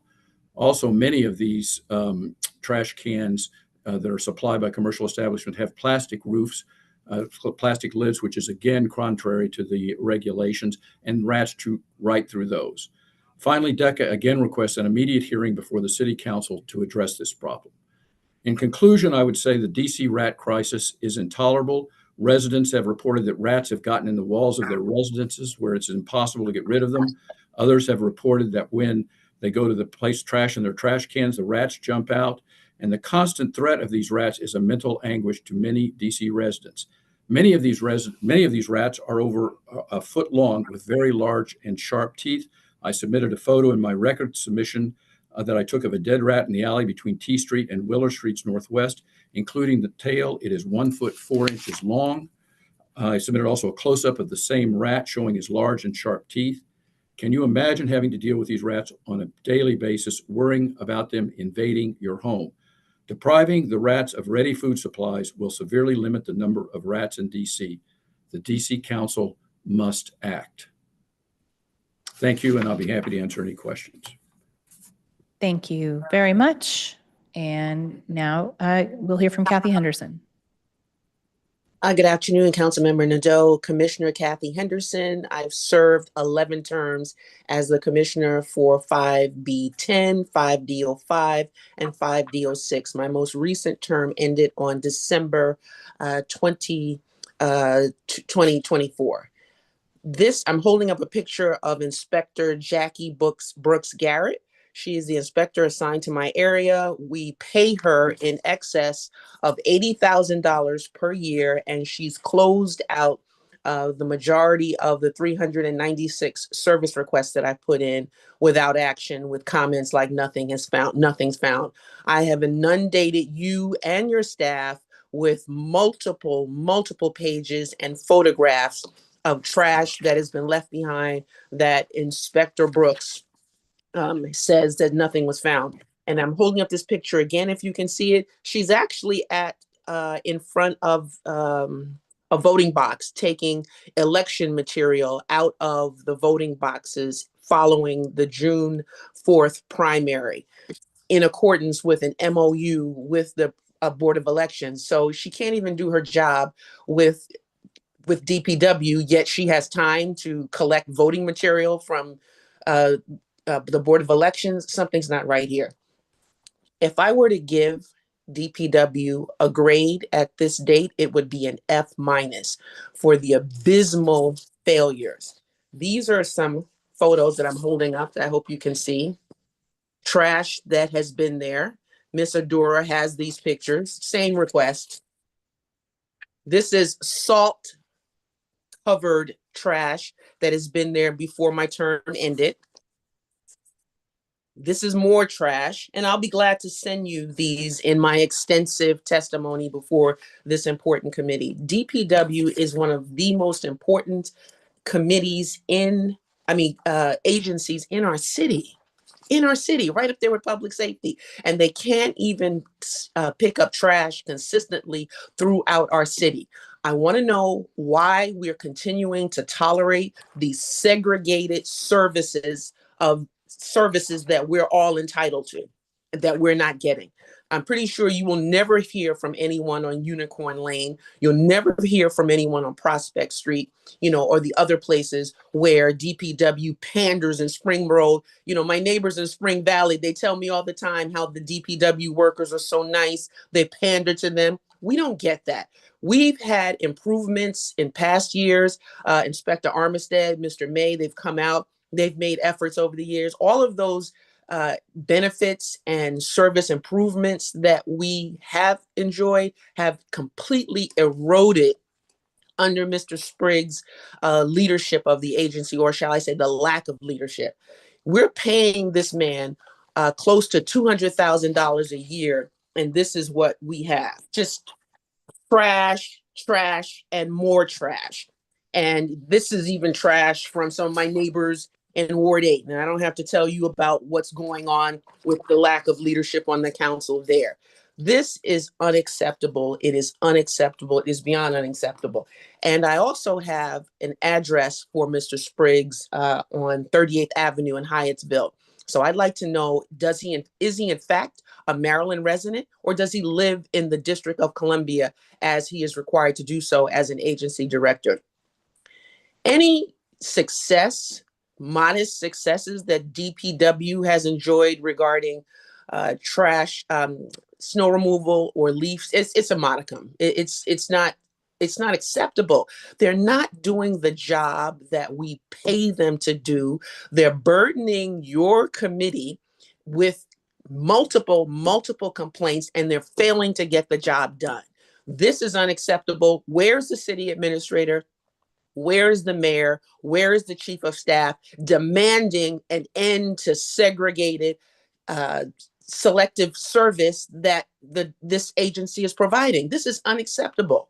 This is unacceptable. And whether I'm a commissioner or not, I will continue to care deeply about this city and its residents. And I want to see improvement. We all demand improvement. And I think you will hear from the rest of the residents more complaints of the same. DPW has failed the citizens of the District of Columbia. And Mr. Spriggs, when he comes forward, you should ask him to submit his resignation because he is an ineffective director and we deserve better. And with that, I conclude. And if you want to ask me any questions, certainly I'm available.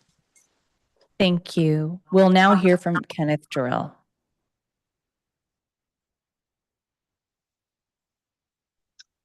Good afternoon. Let me make sure I'm set up properly. This was, I must say, after hearing some of the testimony so far, I do wonder why I remain living in the district. These stories are hard to hear, but I will start with my testimony. My question to DPW is, how can I, as a DC resident, help to improve safety for public safety workers, such as the Department of Public Works, Parking Enforcement Administration patrols? In February 2024, I testified at this hearing, the one last year, and I spoke about PEMA's unwillingness to enforce parking on my block, the 700 block of Gresham Place Northwest. My ANC 1E, followed up with a resolution on July 24th, 2024 to address the issues and still a lack of enforcement, but it is partly due to safety concerns.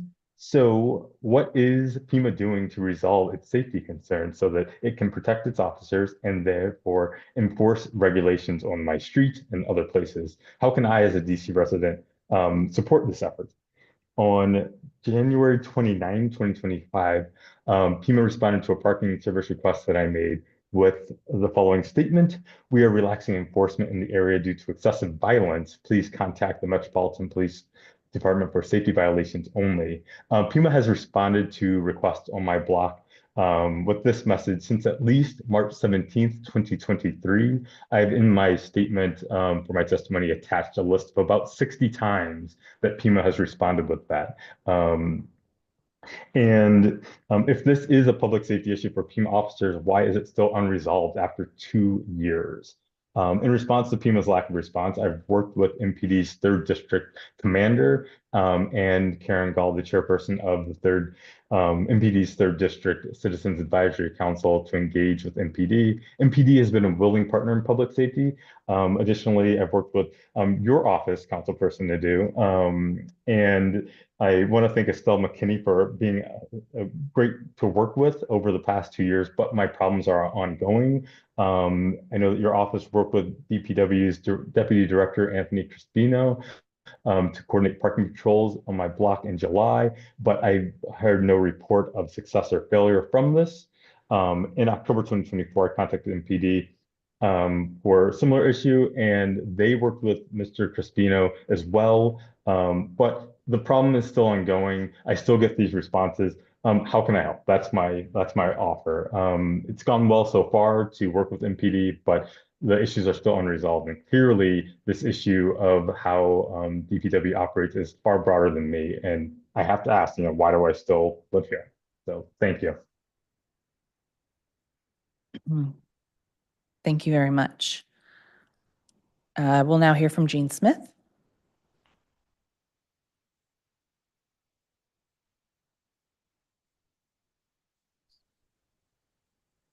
Good afternoon. Thank you very much, Councilmember Nadeau. I appreciate this opportunity to talk with you, and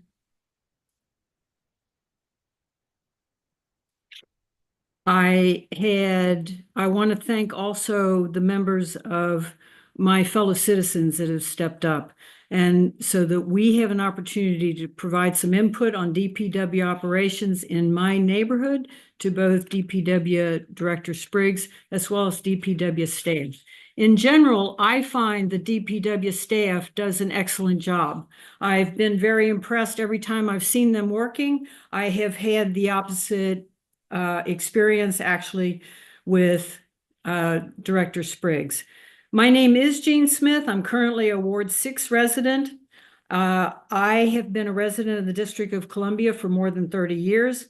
I love my city. After a career traveling the world, I tell people all the time that DC is my favorite city in the entire world.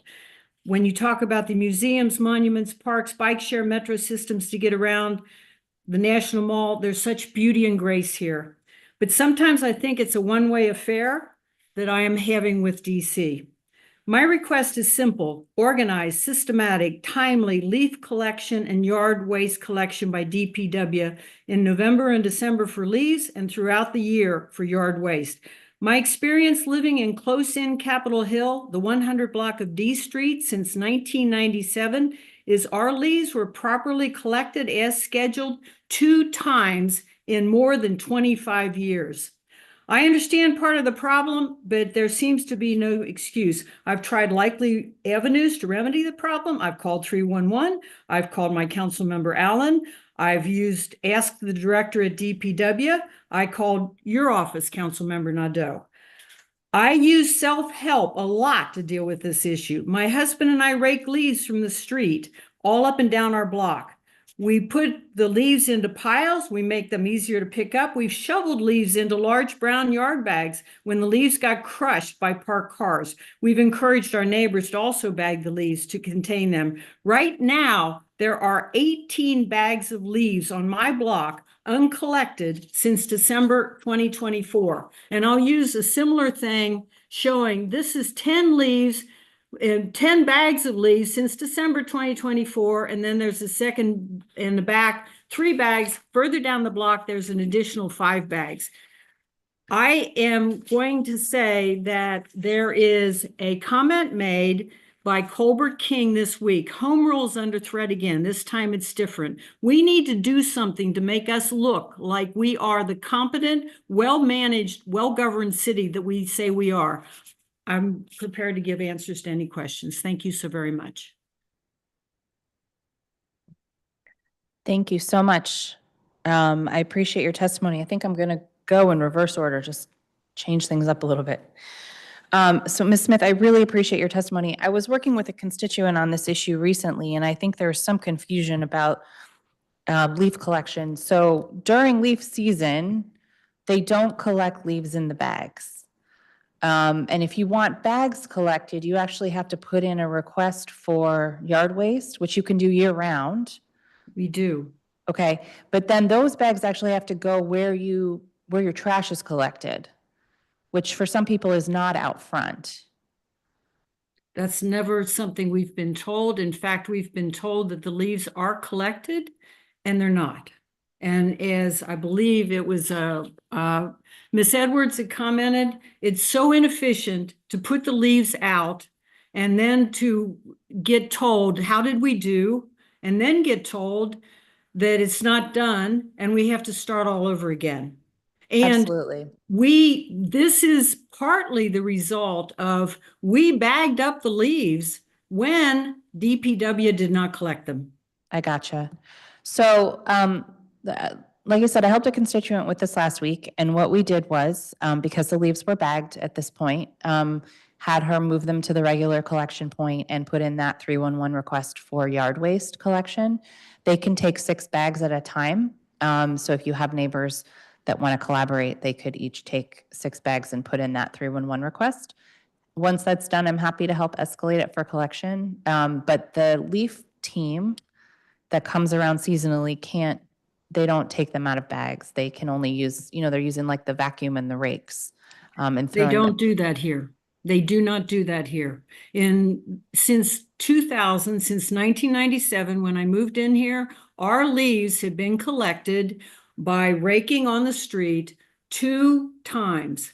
2 times. I have an ongoing relationship with my council member's constituent services representative, Kimberly Kennedy. She knows me my name. She says, wow, I didn't get your call this year yet. I said, that's because I was hoping maybe if it didn't happen in November, it would happen in December. It doesn't happen. We do not get our leaves collected. We have all these visitors to Congress. We have a hotel. We have a metro at either end of our block. All these international visitors see this unkept, uncollected leaves, and it happens every single year. It is block after block after block after block on Capitol Hill. It's awful. It looks, excuse the expression, third world.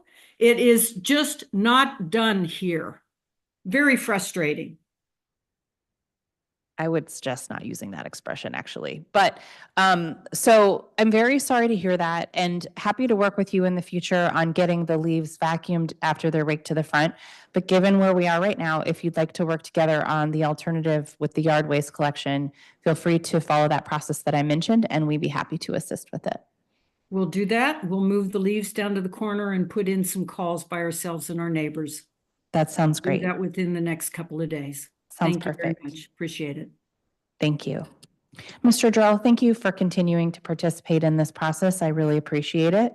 I know that it's been really frustrating.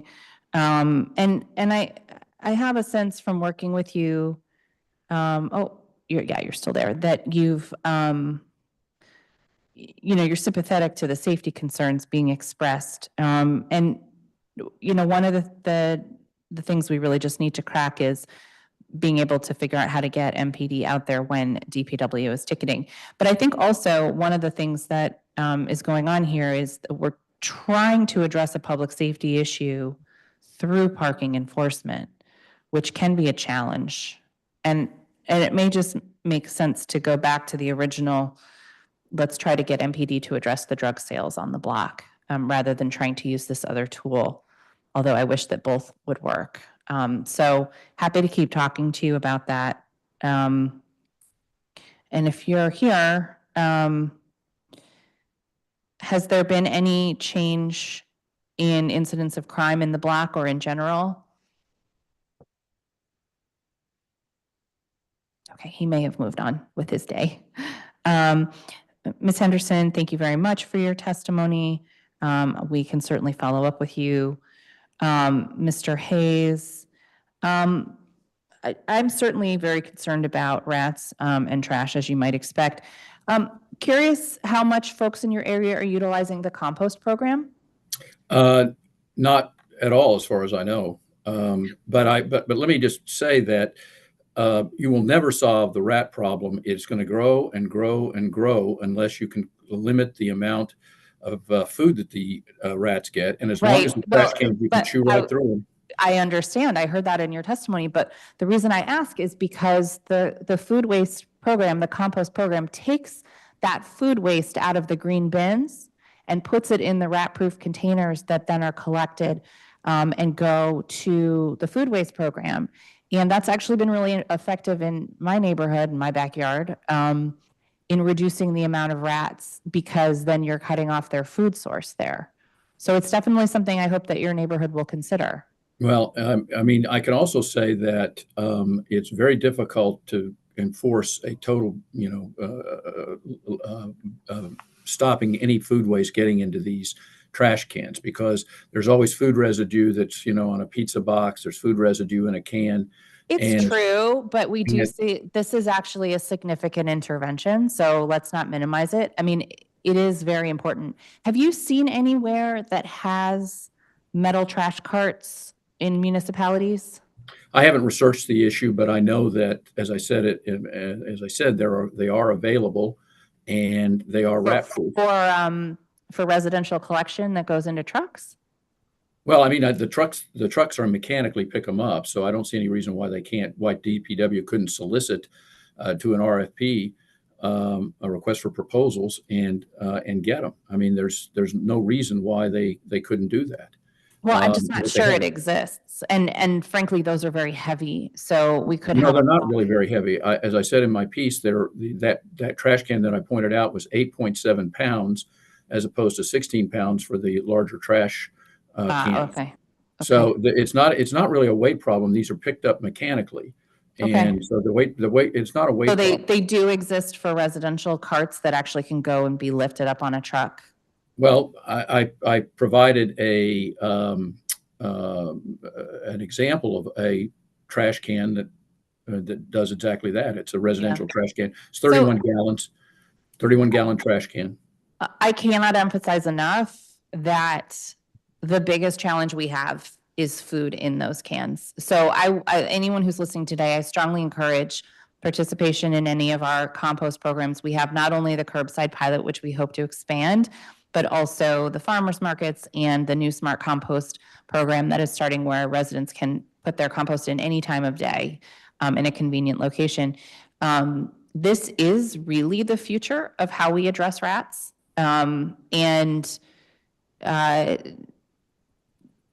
You know, I don't know how else to say it. Hey, do you know if any of your neighbors have utilized the trash can repair program at all? Yeah, I have, and it Okay. doesn't work because they immediately chew right through them again. Okay. You're not going to solve this problem, in my view, by composting or by replacing trash cans. You're going to have to stop the rats from getting into the trash cans. So why don't you that's the think only way we you're gonna can do it. solve it by composting? Because I don't think that the residents are going to do that. You're not going to get uniform compliance with the composting.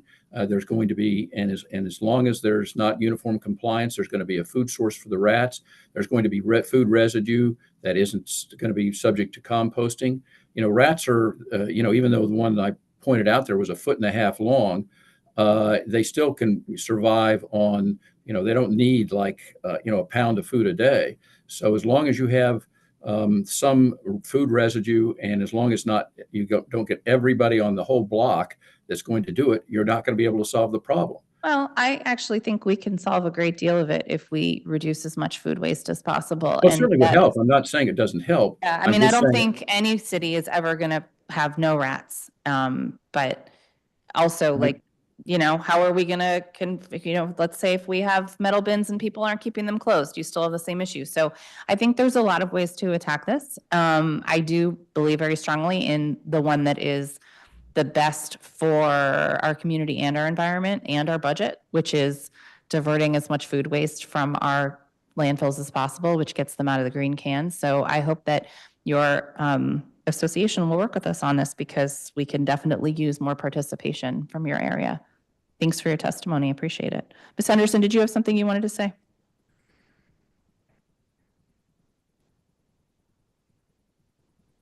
You're muted. Yes. I just wanted to ask you, Ms. Nadeau, when you say that you're going to follow up with me, what exactly does that mean? I've already sent over 20 pages of photographs and documentation of closed service requests without action, service requests that were closed improperly, and nothing has been done. I've overwhelmed your email and Ms. Ardura's. What is different? What do you mean by you're going to follow up me? How is this going to change? The pictures that I showed you today they're the same pictures, now with salt that was added yesterday in reference to this impending snowstorm. So what is going to be different? Are you going to reach out to Kevin Donahue, our city administrator? Are you going to coordinate with him?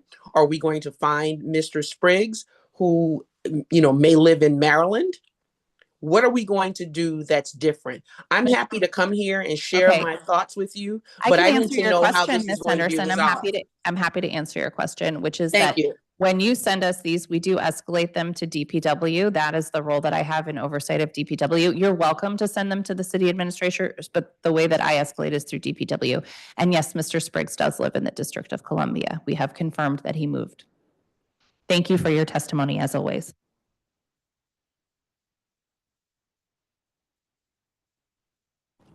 Okay, Mr. Grimes, thanks very much for your testimony.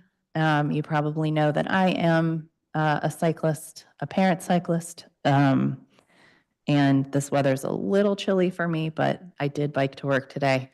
Maybe regretted it a little bit. Need some better gloves. But in any case,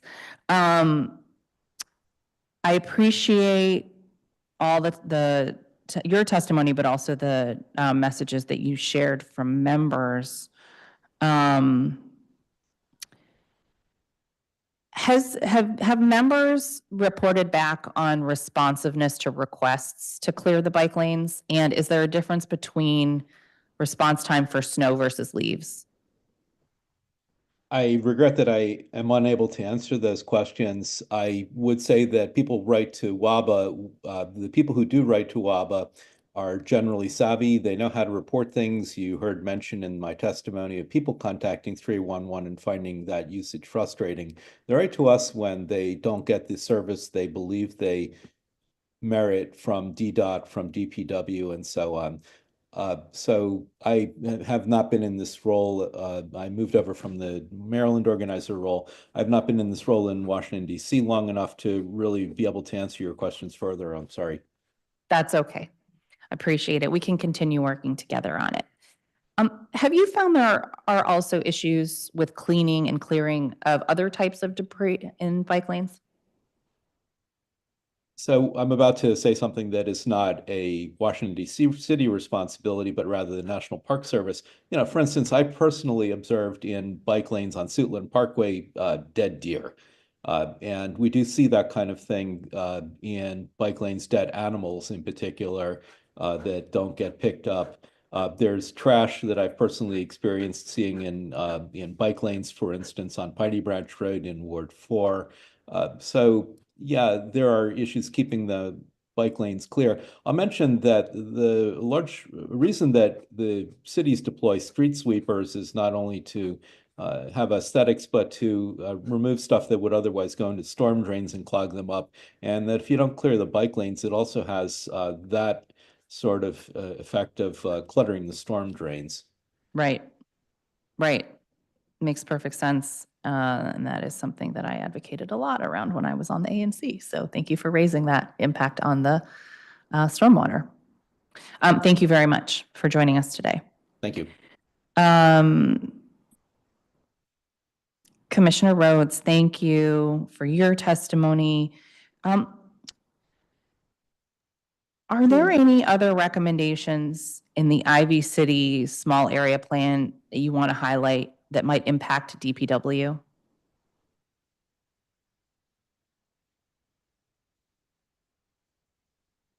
The only thing that I would like to mention is that them being here is a negative impact on our air quality. We just need them to be relocated somewhere where outside of Ward 5. As everybody knows, Ward 5 is already overburdened with industrial uses. So, no, we need to speak further. There's no recommendations for DPW other than they're getting relocated. And we would like to be sitting at that table when all these decisions are being made. Does their transition to electric vehicles help with your concerns at all? How long is that going to take?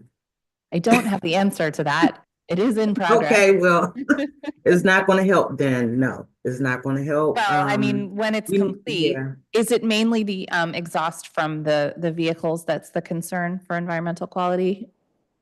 With the entire fleet, we have 2 parking lots, as everyone knows, one on West Virginia and one on Oakey Street.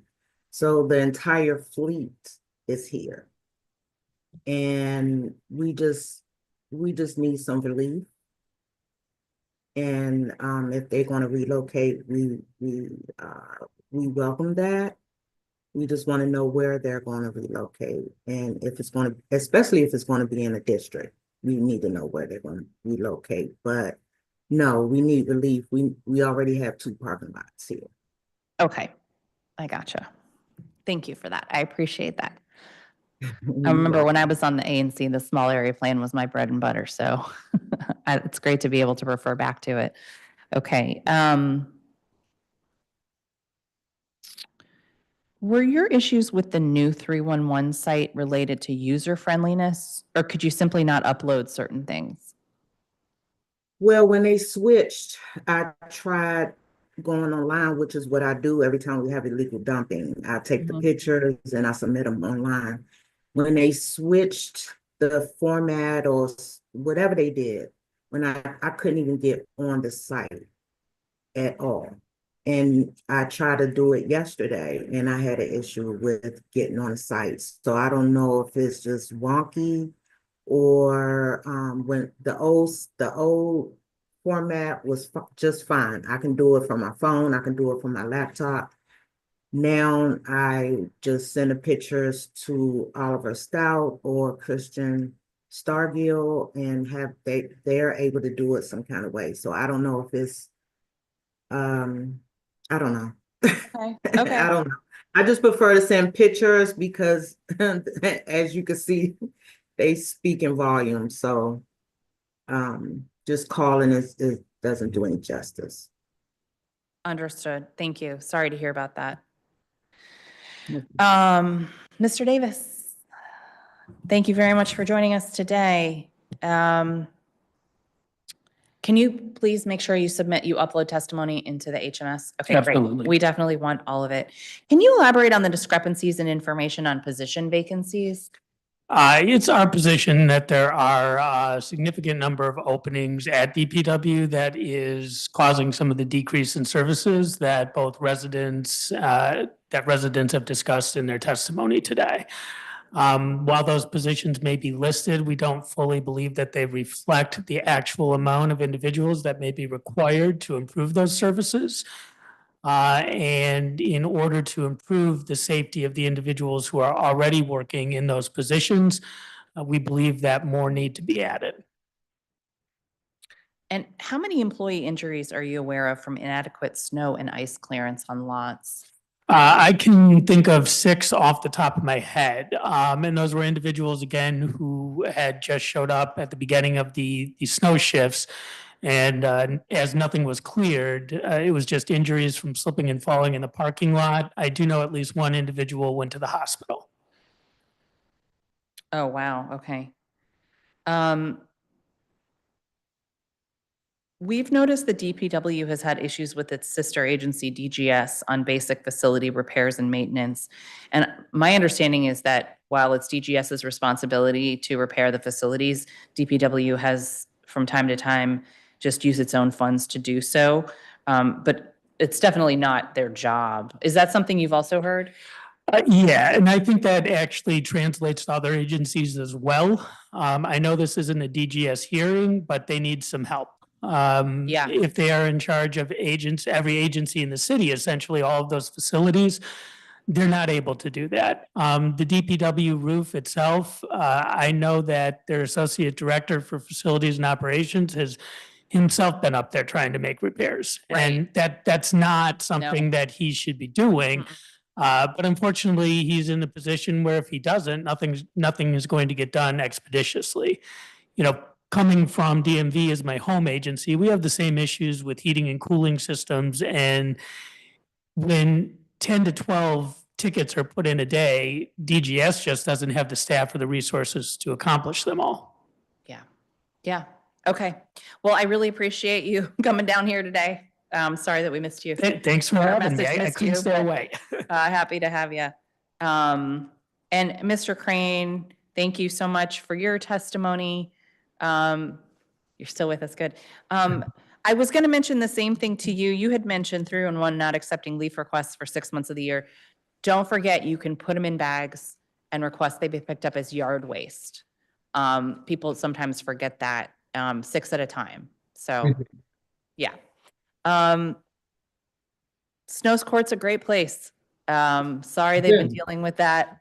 It's a beautiful little strip of residential back there. And yeah, it stinks. We have at least one place like that in Ward 1 that I can think of that tends to sort of get the raw end of the stick, raw end of the deal, short end of the stick. You know what I mean?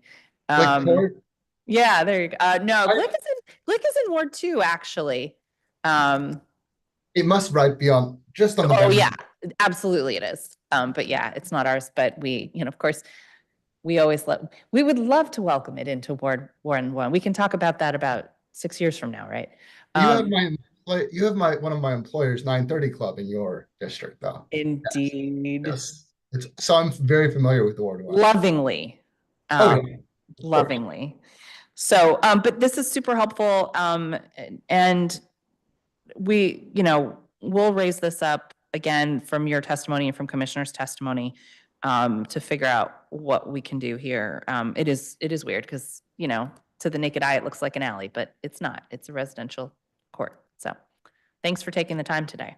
It would be very helpful if we could have, because I understand a commercial alley is that, but I don't think that there is differentiation at any level of government. So you had mentioned that speaking with someone else, how people approach issues. Mm-hmm. And I think right now where I'm at is just trying to get, if we're not going to have a top-down approach to saying that, hey, residential alleys are that, then perhaps agency policy can just at least recognize that, hey, we do have 30 row homes that aren't receiving the same level of service. Mm-hmm. Especially, and leaf collection is one thing. Snow clearance is it really does turn into a safety issue. Agreed. And all right. rack containers, we'll work on it. Rack containers, I hope, we have people that do the compost program and it's great.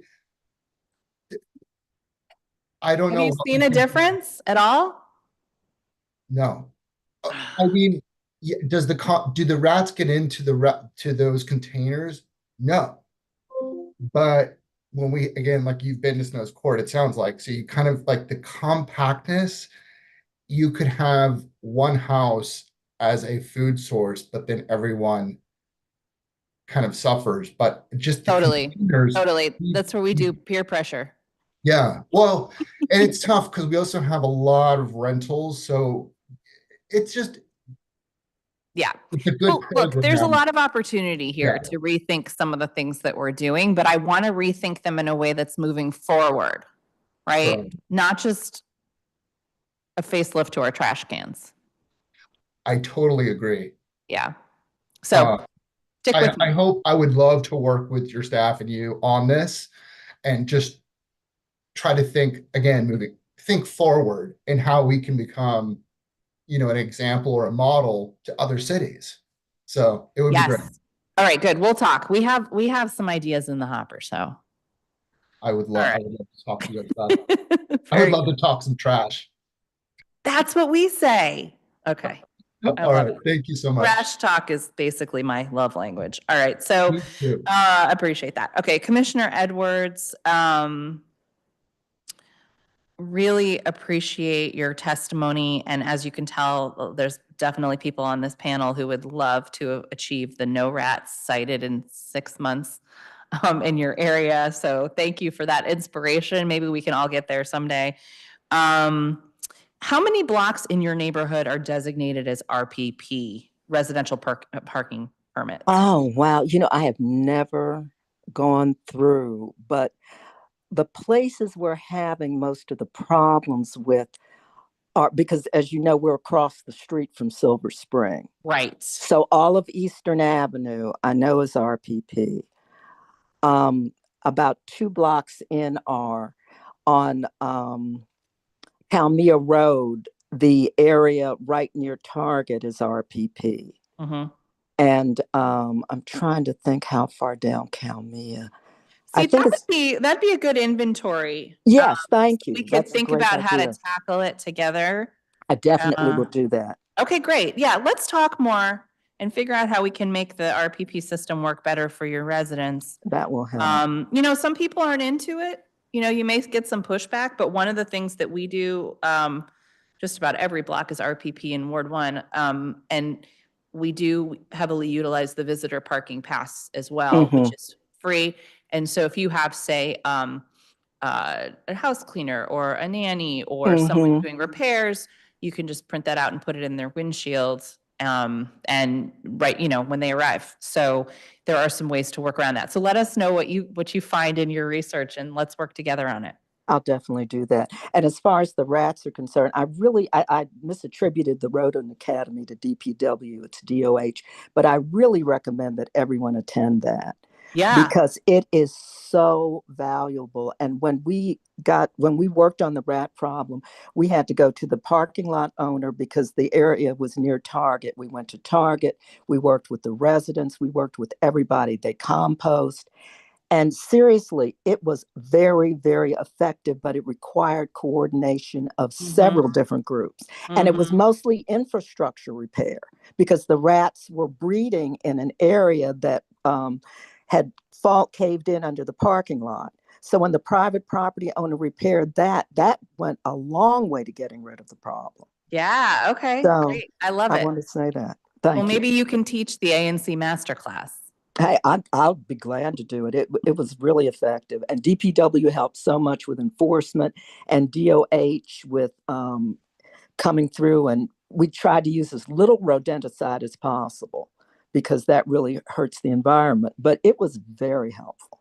Wonderful. I Thank love you. to hear it. Mm-hmm. And Commissioner White, thanks for hanging in there. Really appreciate your efforts. And, as you mentioned, I do find this work incredibly important, especially to our communities east of the river. You probably work with Ward 8 Woods already, right? I assume you. No? Yeah. Yes, and they're constantly, as you know, cleaning out our woods, cleaning out our green spaces, and it's nowhere near enough. And they're not, in charge of clearing out our alleys or clearing out any of the sidewalk and streets too. I know I think we're going to hear from Nathan later today. Yeah. How many of the problems do you think are related to National Park Service jurisdiction? So within my single member district, the green spaces that have the consistent dumping are mainly owned, I believe, by National Park Service.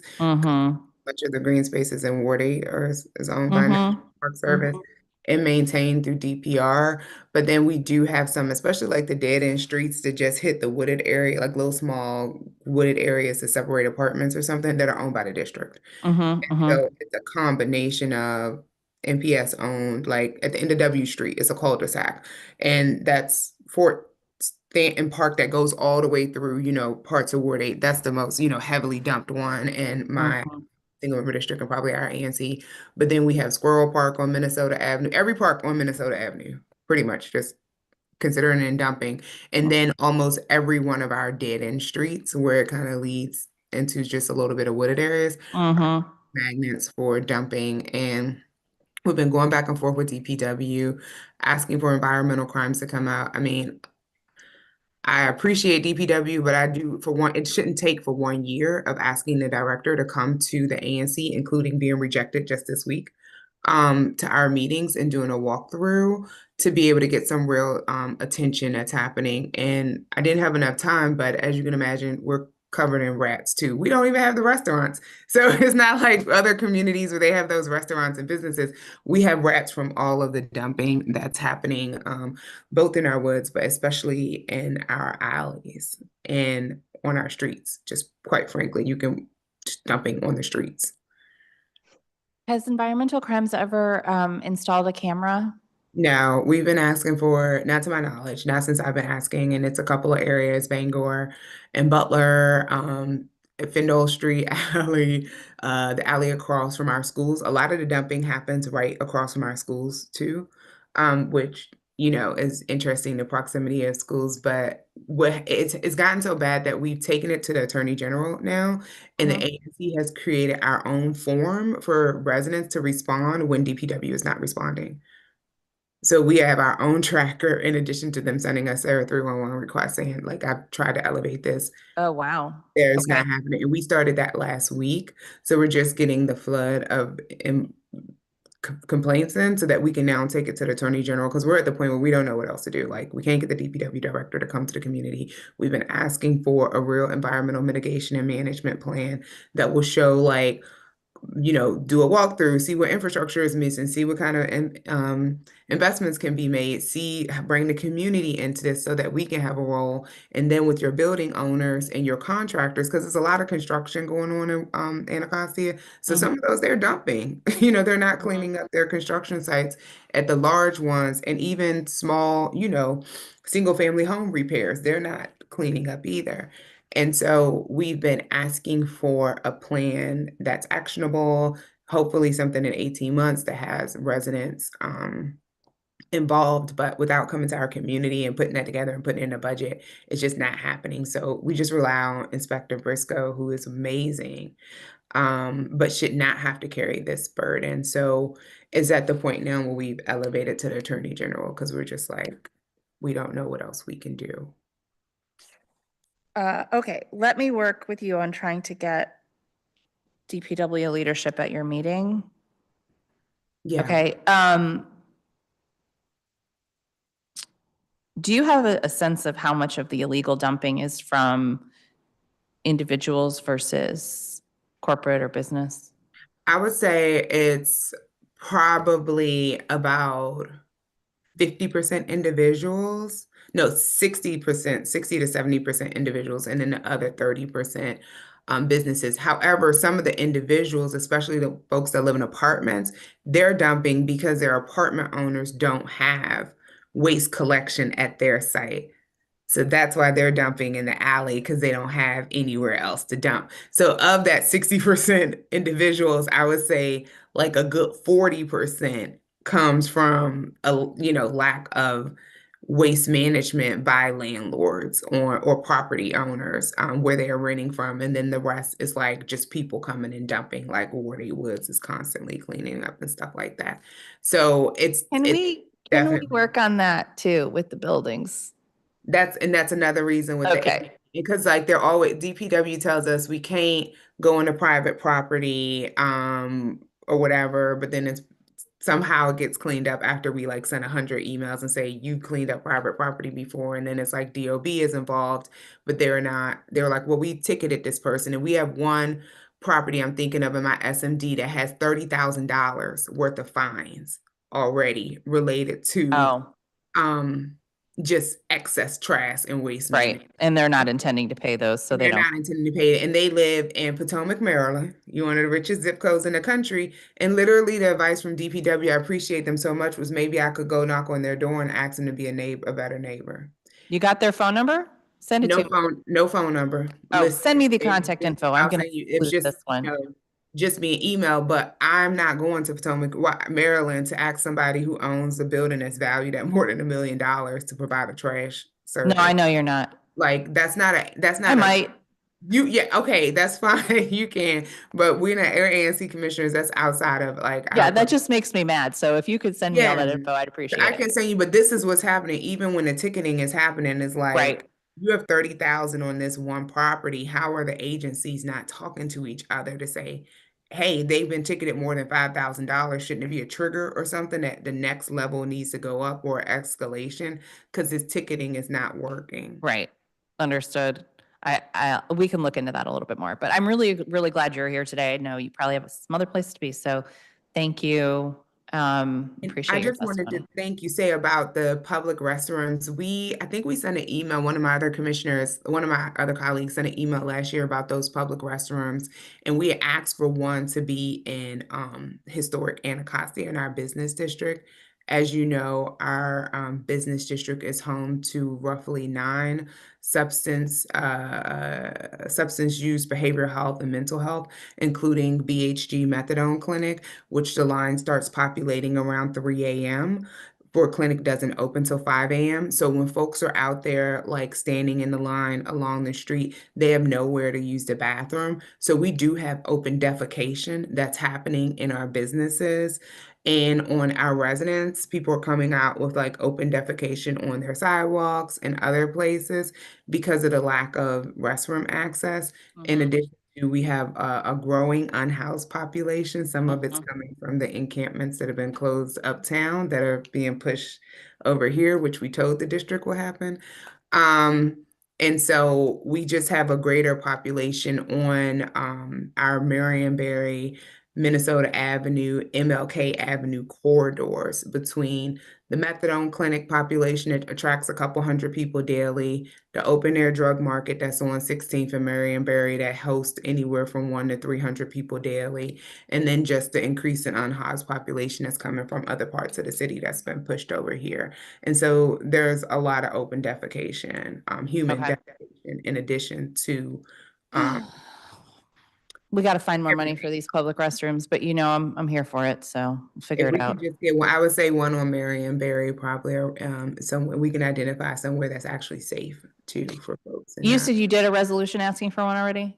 I believe one of our commissioners, I know she sent an email. I'm not sure if we did a resolution, but we'll vote. Yeah, for the a budget's resolution. obviously locked for this fiscal year, but if we can, we'd want to expand it. I mean, we want to make it permanent, not just a pilot. Because you know, I had passed that public restrooms law a couple of years ago, and then DGS didn't move it forward. So now we're doing this pilot with DPW. So we're going to connect the dots on all of that. But these thrones have been such a game changer because they cost like $80-some thousand a year, which is almost nothing in the city budget. And you can pick them up, you can move them, you know, they're solar. And that's something that the Anacostia Business Improvement District could probably manage because of all of the, you know, environmental management that they're doing in the business. Yeah, and actually the downtown bid manages one. So, you know, happy to talk more with the bid too. Like maybe they want to partially fund one or something, but let's keep it going. Okay, we'll reach out and send it. I'm gonna wrap us. Okay, thank you. We have like many more witnesses, but I love this conversation, so thank you. Appreciate all of you. Okay. Our next panel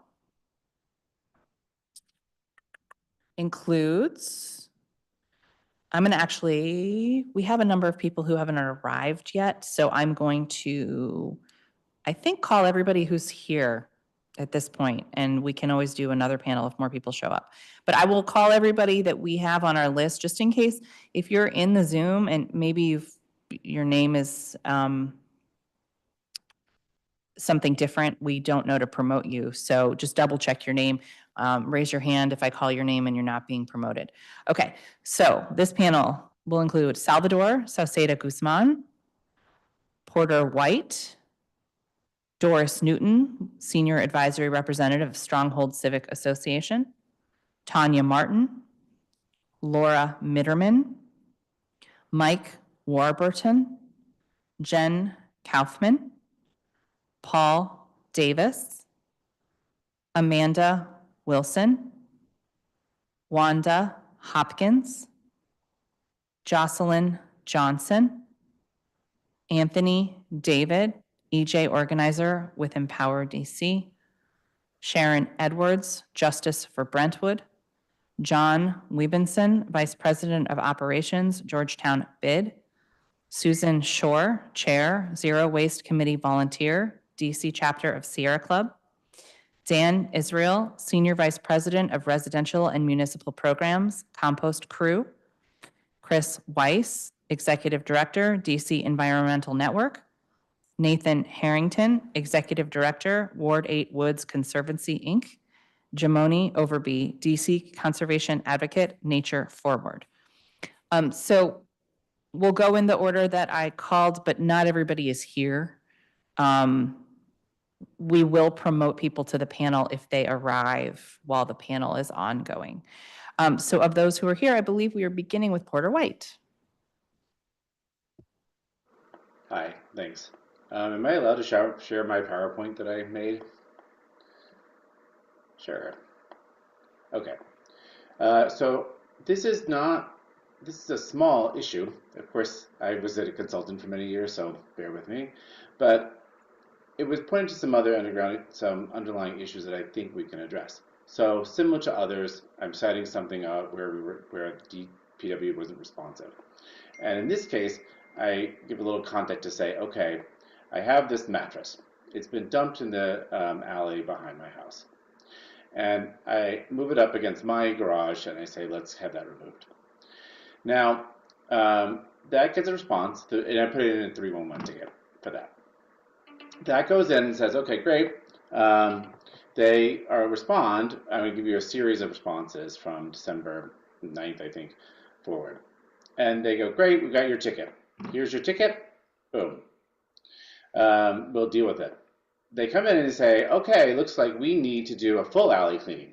And so that is the response, same day or next day. It's a pretty quick response. Them to say, we'll go look at that. Then they say, we will have this resolved by December 27th. So that was December 9th, they'll have it resolved by December 27th. Great, there you go. Then that passes. I make several attempts to update the ticket and look at the ticket. The ticket is not, the 311 ticket, for those not familiar with how it works or doesn't work for the person who submitted it, is not, you can't really access it. You can see it, but if you launch it, you don't really get to see the details, and you don't get to see subscribers, you don't get alerts, you can get alerts for people who post, but it's rudimentary. Let's put it that way for that. So then December 27th passes. These are all my attempts. You can see this is my out box of my email. 3 calls. This is my outbox. Okay. Not all of these. One was related to a street lamp. And some of these are not to 311, but it's to 311 asking them to update the ticket because I can't update the ticket for that. Okay. Then I go, okay, they're not updating it. So I send my note to Timothy Spriggs, and I copy Brian Romanowski, who's the chief of staff for Mr. White? Yeah. Sorry, you only have about 42 seconds left, so I just want to make sure we're going to be able to understand your whole testimony. The testimony here is, the end point here is, we don't have a system that alerts people. There's no responsiveness. This goes on for all the way until January, and then I happened upon a DWP employee who was mortified by the lack of response. Okay, fine, you've heard a lot of testimony about that. But you don't have a system that tells you that something's going wrong. There's no alerting that says, hey, this is past due. This is past due by a week. Here's to send it out to the supervisor if the individual. Then you had someone who falsified the ticket and said it was removed. And so then I immediately stepped out. There's no alert to say to reopen it and say, oh, false statement. So the system doesn't work to help you along. And that's what I'm suggesting we address. Thanks, I appreciate that. And just folks at home, sorry, we don't actually allow sharing screen, but something must be wrong with the way we set up, and you were ready to go before I could even respond. So just others have asked and we've said no. So I do apologize. We just had a little glitch here, but Mr. White, your point is well taken and happy to work with you on that. Okay, Ms. Newton. Thank you. Oh, let me see, turn my video on here. Okay, good afternoon. Thank you so much, Councilmember Nadeau. I am Doris Newton. I am a member of the Stronghold Residence Neighborhood in Ward 5. My request today is for big-bellied trash and recycle cans to replace the current open-top cans in the public spaces along our community on North Capitol Street on both sides. So the Stronghold community is located near Michigan Avenue, south towards Bryant. I guess the best way to say is we are the community that's across the street from the new Reservoir District development. So we have had any number of discussions with DPW about increase in rodents, and they have been responsive. We've been attending meetings together and trying to come up with solutions. So the issue currently is that the increased rodent activities in the community due to increased development along the corridor has meant thinking of new ways to address the rodent issue.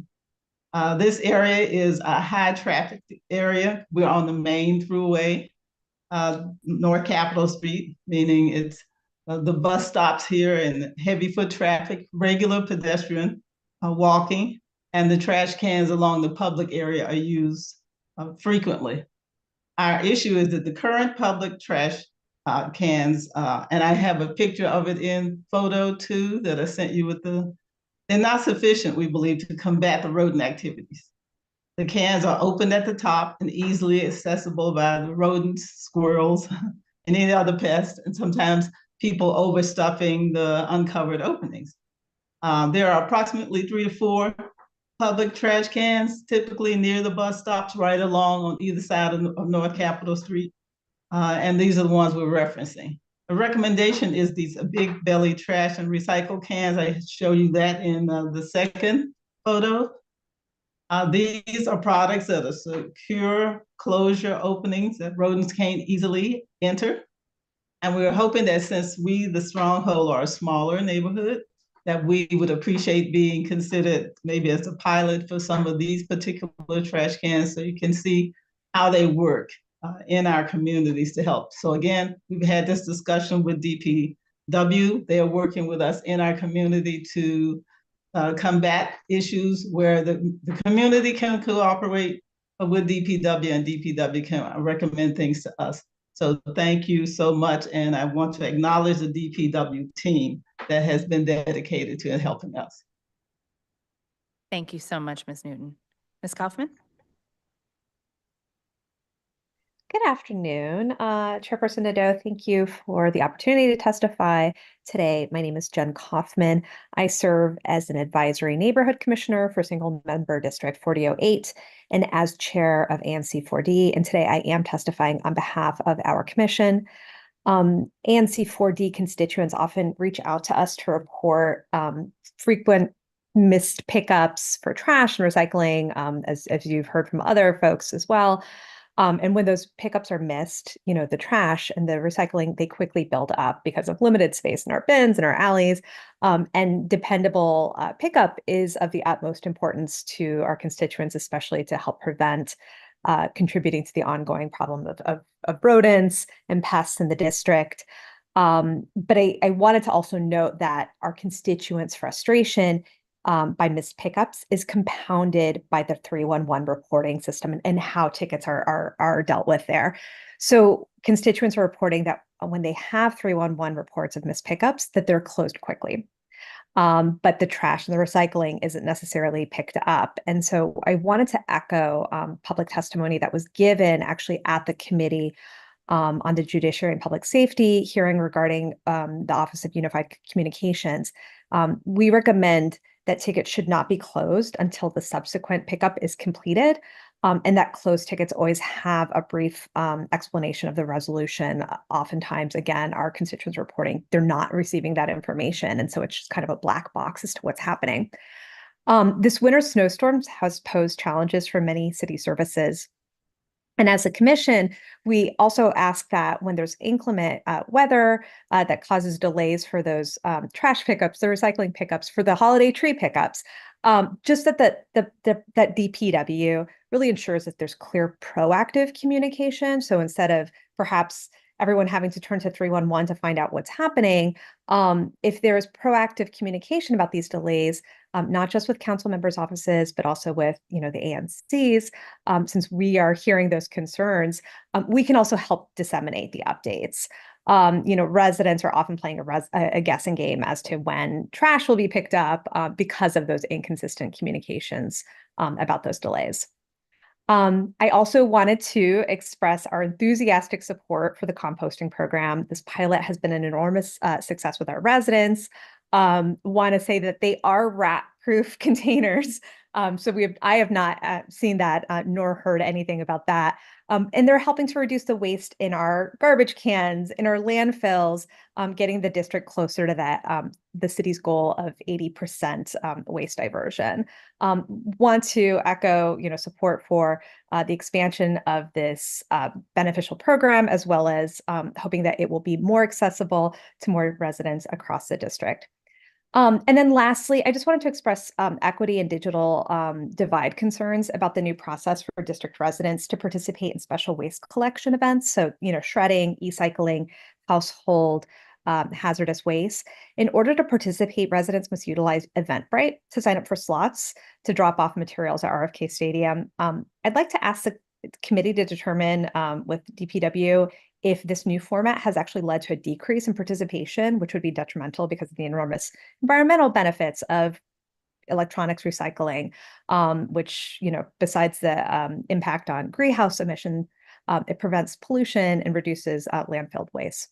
I see that my time is coming to close, and I want to thank you for your time, and I'd be pleased to answer any questions you have. Thank you. Thank you very much for your testimony. Paul Davis?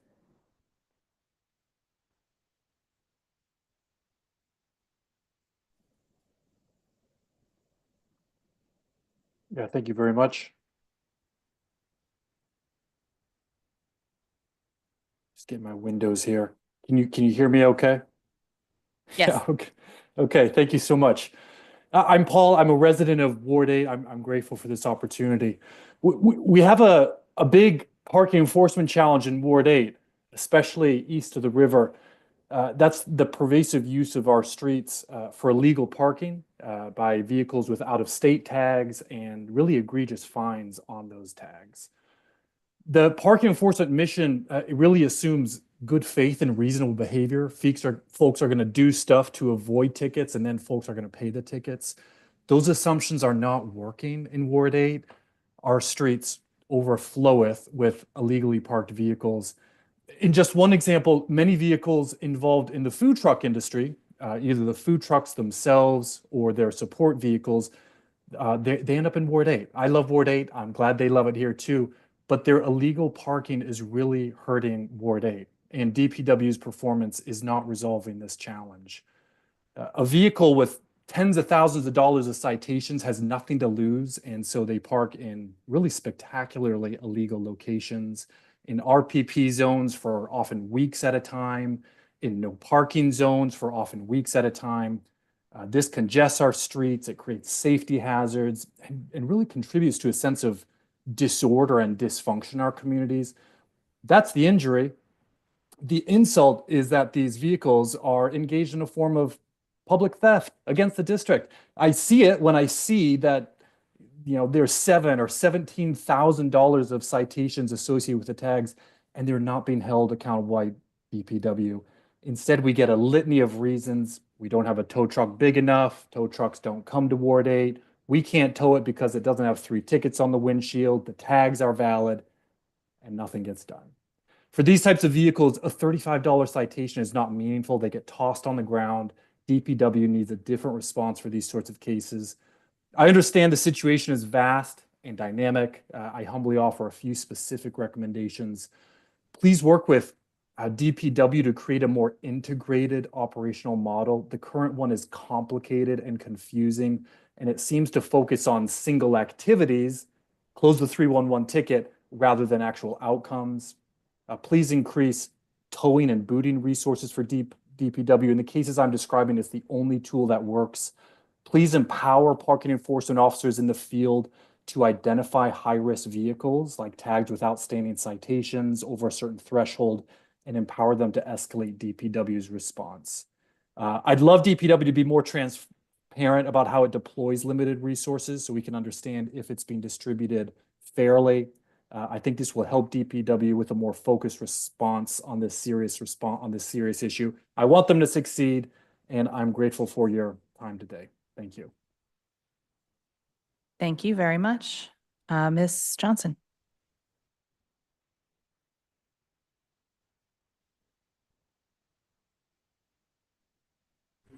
Jocelyn Johnson, me? Yes, ma'am. You said not. Oh, okay. Thank you. Yes, good morning, good afternoon. I'm Jocelyn Johnson. I'm the former chairperson for the Ward 4 Mini Commission on Aging, and I'm a member of the DC Safe Streets Coalition group. And I just wanted to talk to you this afternoon, first of all, starting off with all of the above, whatever everybody else has said. I kind of endorse it all. I want to talk about rats, trash, and your staff of collectors who have just made a grand mess of trash pickup collection process. We need to have some kind of adjustment made by the council, by the mayor, whoever. And I really want to kind of piggyback on something that really hasn't been said a lot. Someone did sort of mention it, and that's the introduction of the Bowser Act last week, where the representatives from Congress introduced some proposed legislation to repeal our home rule charter.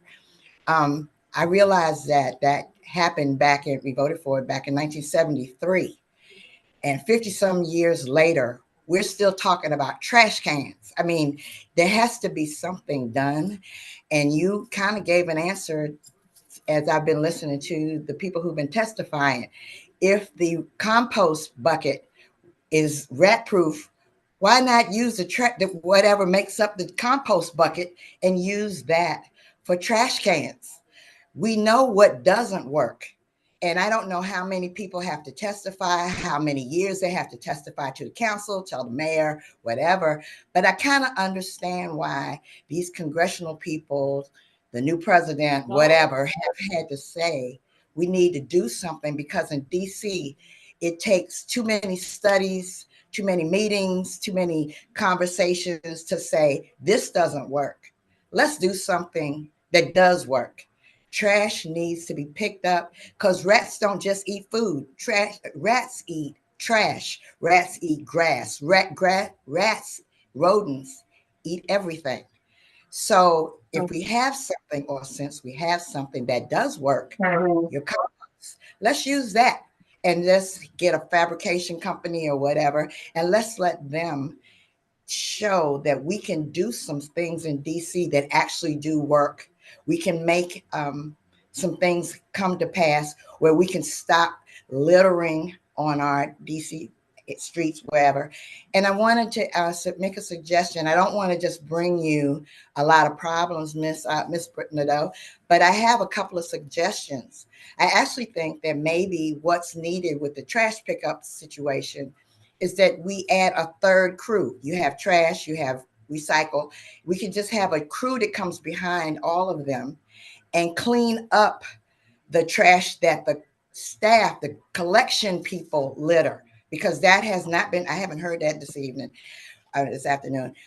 When I watch, I'm retired, so I actually can look out the window and see that, for whatever reason, trash litters and falls out of the can and does not get into the truck. The collectors leave that behind. And for whatever reason, what we do here in leaving, the can that had the baked beans in it, the paper plates that had the birthday party icing from the cake, when they leave it on the ground, the rats eat that too. And maybe we could give some jobs to some people who need jobs, and let there be a crew that can put the cans back where they're supposed to be. They can pick up where the litter that the trash collectors have left behind, the recycle collectors have left behind. And that would help to actually attack the rat problem. You're right. We'll probably never get to a place where we'll have no rats, but where we can fix it, we can show Congress that we can do some things and get to a solution for things that can be fixed. It shouldn't take 50 years and 4,000 meetings and all kinds of studies to say, hey, these cans don't work. We have a material now that does work. We can make trash cans out of that. Thank you, Ms. Johnson. So I wanted to put that out there, and hopefully, I wanted to give you that suggestion. Thank you. And I'm available to answer questions you have too. Thank you. Yeah. Okay. Next, we'll hear from John Webenson. Hello. Thank you very much for allowing me to testify today. Good afternoon, Council Chairperson Nadeau, members of the committee and the staff. I'm the Vice President of Operations at the Georgetown bid, and I will provide our testimony on the DPW's performance over the past year. The bid's got a very strong relationship with DPW. The staff, the leadership and staff, we want to recognize them for being accountable and collaborative partners. We appreciate the support we received from Director Spriggs in his office, as well as the Solid Waste Management Administration, the Parking Enforcement Management Administration, the Solid Waste Education and Enforcement Program, also known as SWEEP. They are consistently helpful in addressing a wide range of challenges and obstacles we've encountered with the removal of trash, the removal of difficult to access graffiti, providing parking enforcement that is critical to keeping our curbside management managed properly, and then the necessary education for businesses, and then enforcement if needed when handling trash properly. I really appreciate the approach of partnership that DPW has consistently taken with the Georgetown bid and all the bids in the city. Their commitment to partnership is regularly displayed in weekly meetings. DPW started with the bids during the COVID pandemic, and they continue to this day. Every Friday, bids and representatives from DSLDB meet via Zoom with several staff members of DPW to discuss issues like trash removal, parking enforcement, special topics like snow or leaf removal, or how do we coordinate during large impacted events such as the inauguration. In addition, DPW has provided funds to replace and add additional trash cans in all the bids. We really hope this funding is continued as it's successful to successfully manage trash in public spaces. As been talked about a lot, we actually piloted a rodent-proof public space trash can with Victor Stanley. We really hope to expand that in the future, working with DPW and DOH. Snow prep has always been a team effort, starting with the annual snow prep meeting that DPW hosts in November and continues throughout the snow season. We coordinate a lot of roles that DPW does, as well as we do and our members in Georgetown. DPW has had a long, successful partnership with the DPW suite teams. Members of the team and the bid staff have covered all areas of the bid for more than 15 years. On these walks, we identify issues, meet with businesses and property managers to provide proper education and resources, and then sometimes issuing a notice of infraction or fines, all with the goal of a cleaner and healthier Georgetown. Over the years, these walks have also included representatives from DOH, Citizens Association, ANC, and other agencies. They've been very responsive to our requests and provide support as needed. We also got snow sidewalk removal enforcement from DPW upon request this year. That had been a challenge for unsafe sidewalk conditions. Trash management, which has been talked about a lot today, is essential for an appealing and economically vital neighborhood. We work with DPW to remove trash from sidewalks, alleys, and 170 public trash cans in Georgetown. This operation was greatly improved by DPW providing 2 compactors for us in the Golden Triangle to use. These compactors greatly reduce the number of trips for the bid clean teams and the DPW trucks between Georgetown and the transfer stations. We also coordinate removal of illegal dumping and bulk trash left in public spaces. Parking enforcement is also a huge need in Georgetown. We have such a limited curbside that in order to make plans work effectively, we need enforcement. DPW has been always willing to meet with our staff and respond to special concerns that we have. Issues have ranged from helping remove ice cream trucks from illegally parking in bike lanes on K Street, to helping us free up bus stops, loading zones, and parking spots on M and Wisconsin Avenue. One area we would like to explore with DPW is a way to establish a Department of Public Works reimbursable detail for parking enforcement officers or sweep inspectors. We have done this successfully both with MPD and DDOT. Thank you for the opportunity for me to provide comments, and I'm available for any questions. Thank you very much. And we've also now been joined by Anthony David. We'll hear from him next.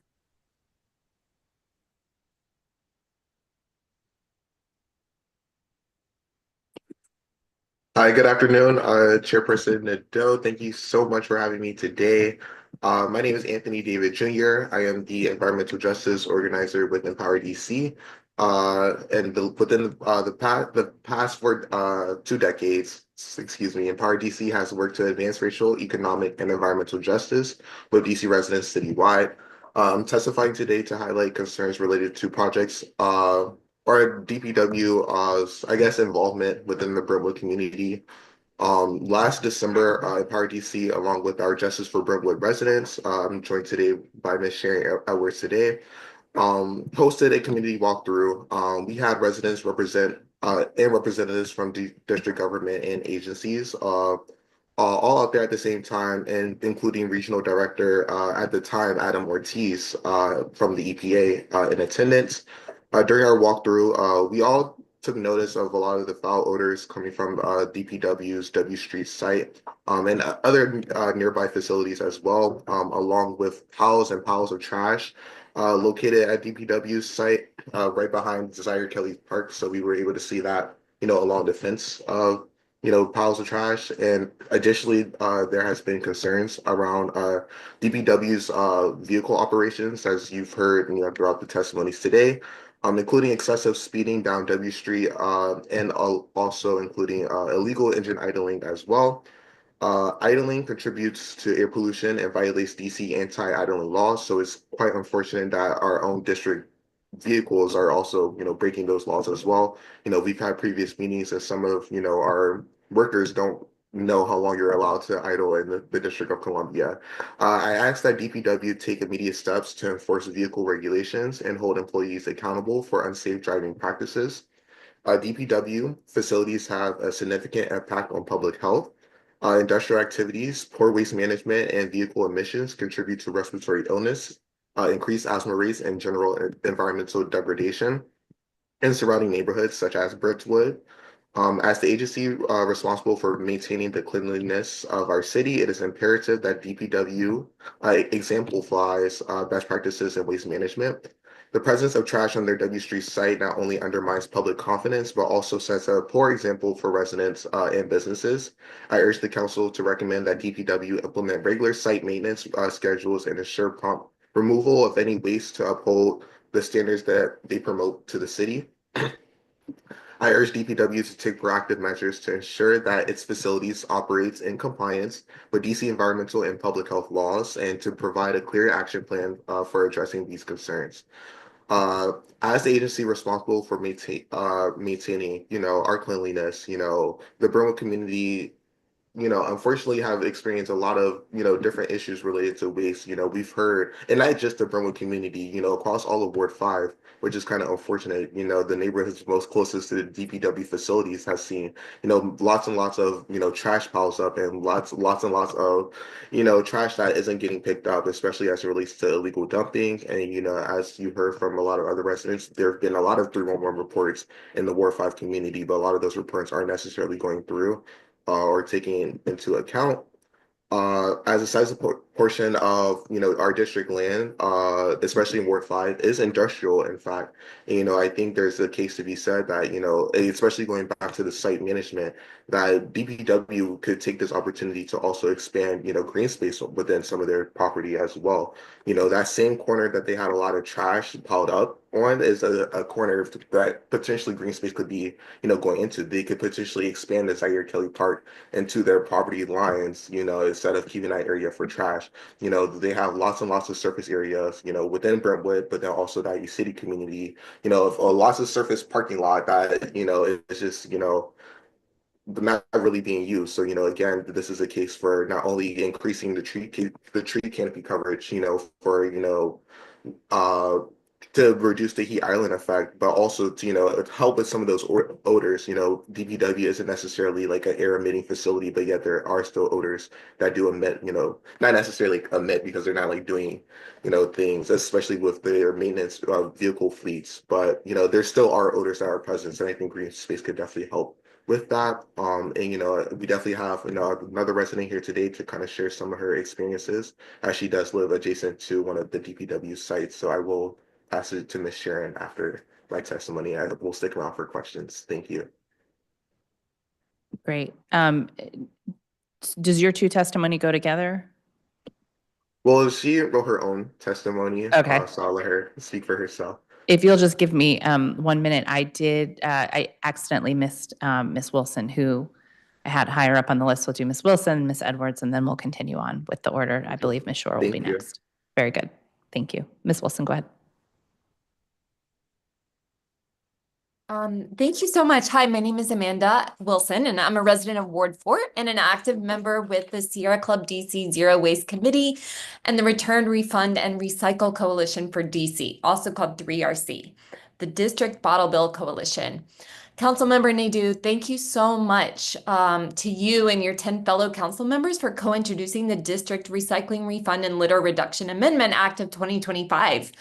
This landmark bottle bill legislation will cut the out-of-control bottle and can pollution that plagues residents across the district, especially along the Anacostia River, exposing everyone to microplastic and PFAS contamination. It will create green jobs, cut greenhouse gases, and fund water filters to stop lead exposure from lead service lines. We congratulate you and your office for your vision with this amazing environmental legislation. Thank you also for being a vocal advocate of composting, including in this hearing. Environmental stakeholders are motivated to work collaboratively with DPW and its Office of Waste Diversion, but for this we need greater information exchange, including about OWD's residential and commercial composting programs in the district. At a minimum, we suggest that DPW start publishing online updates on the waste diversion results of existing composting programs, reporting on the tons of food waste that were diverted by the curbside compost collection program. After many requests, we learned yesterday in DPW's pre-hearing questions report where the smart composting bins are expected to be deployed probably this month. That's welcome news, but we would also welcome a projection on the number of households they will serve and regular reports on the food scrap waste they divert. DPW's pre-hearing question report notes that the agency hopes to expand the curbside program in the next fiscal year. And we request that DPW share its plans in this hearing, along with any expansion plans for its smart bin, farmers market, and other composting programs, including the estimated number of households or participants to be served and projections of food waste to be diverted. We also welcome learning whether DPW plans to expand the entities required to participate in the commercial composting programs, such as restaurants, perhaps. We understand that the Zero Waste Omnibus Amendment Act of 2020 authorizes DPW to expand this program. We also welcome details and clarification on 2 points DPW raised in the October Zero Waste Roundtable Councilmember Nadeau organized. Regarding long-term residential compost collection plans, what are the capital and operational expenses for DPW's projection that it would cost $55 million to bring curbside compost collection in-house? Can DPW confirm if this budget includes compost collection trucks and if the plan is to procure electric vehicles? Related to legislative triggers to expand compost collection in multifamily housing, what are the legislative limits DPW perceives it faces to require compost collection in multifamily housing? To address the trigger issue, it would be helpful for DPW to identify the relevant law. And we also request this committee to consider solutions such as updating the legislation to ensure that residents in multifamily housing also have access to composting collection. Thank you, Councilmember Nadeau, for convening this performance oversight hearing and for the opportunity to testify. Thank you very much for your testimony. We'll now hear from Sharon Edwards.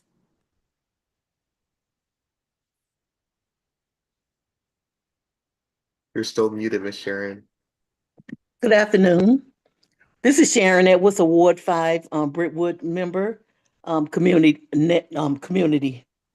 I've been in this area for 25 years, and thank you for listening to my testimony that I'm about to give.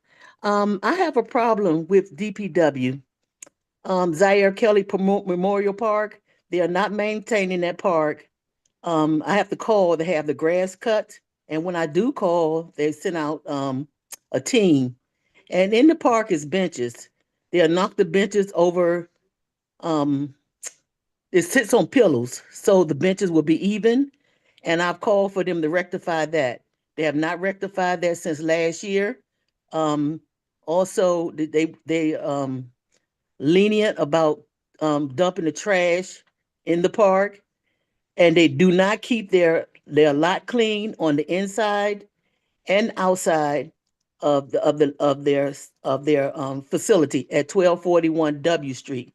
So I'm calling to ask with DPW answer to excuse me, answer to the 311 request that our neighbors have put in that they're not attending to in a timely manner. I've taken pictures and sent it to DPW, and they're not being addressed. People are dumping trash at the end of their gates, when they have to ride by and see the trash that's when they enter and exit the facilities, that the trash is laying out there where it's noticeable. Also, parking enforcement. Parking enforcement rarely come by and ticket Maryland tags that I've called about several occasions, because I have a residential parking sticker that I pay dearly for, and people doesn't have it. I've taken pictures of that also. And I just want DPW to do what they're required to do as far as trash, cutting the park. I have to call in the summertime when the grass grow, I have to call at least once or twice a month for them to come out and cut the grass and dump the trash in the summer, like in the summertime, when I'm sitting on my porch, 11, 12:30 at night, a trash truck will come down W Street, pass the trash can, turn around and go back up the street. And we have to dump that trash in our trash for for it to be, the dog poop in the bags and the trash that's in the trash can for it to be, nice in the park. So I just wish they would do better.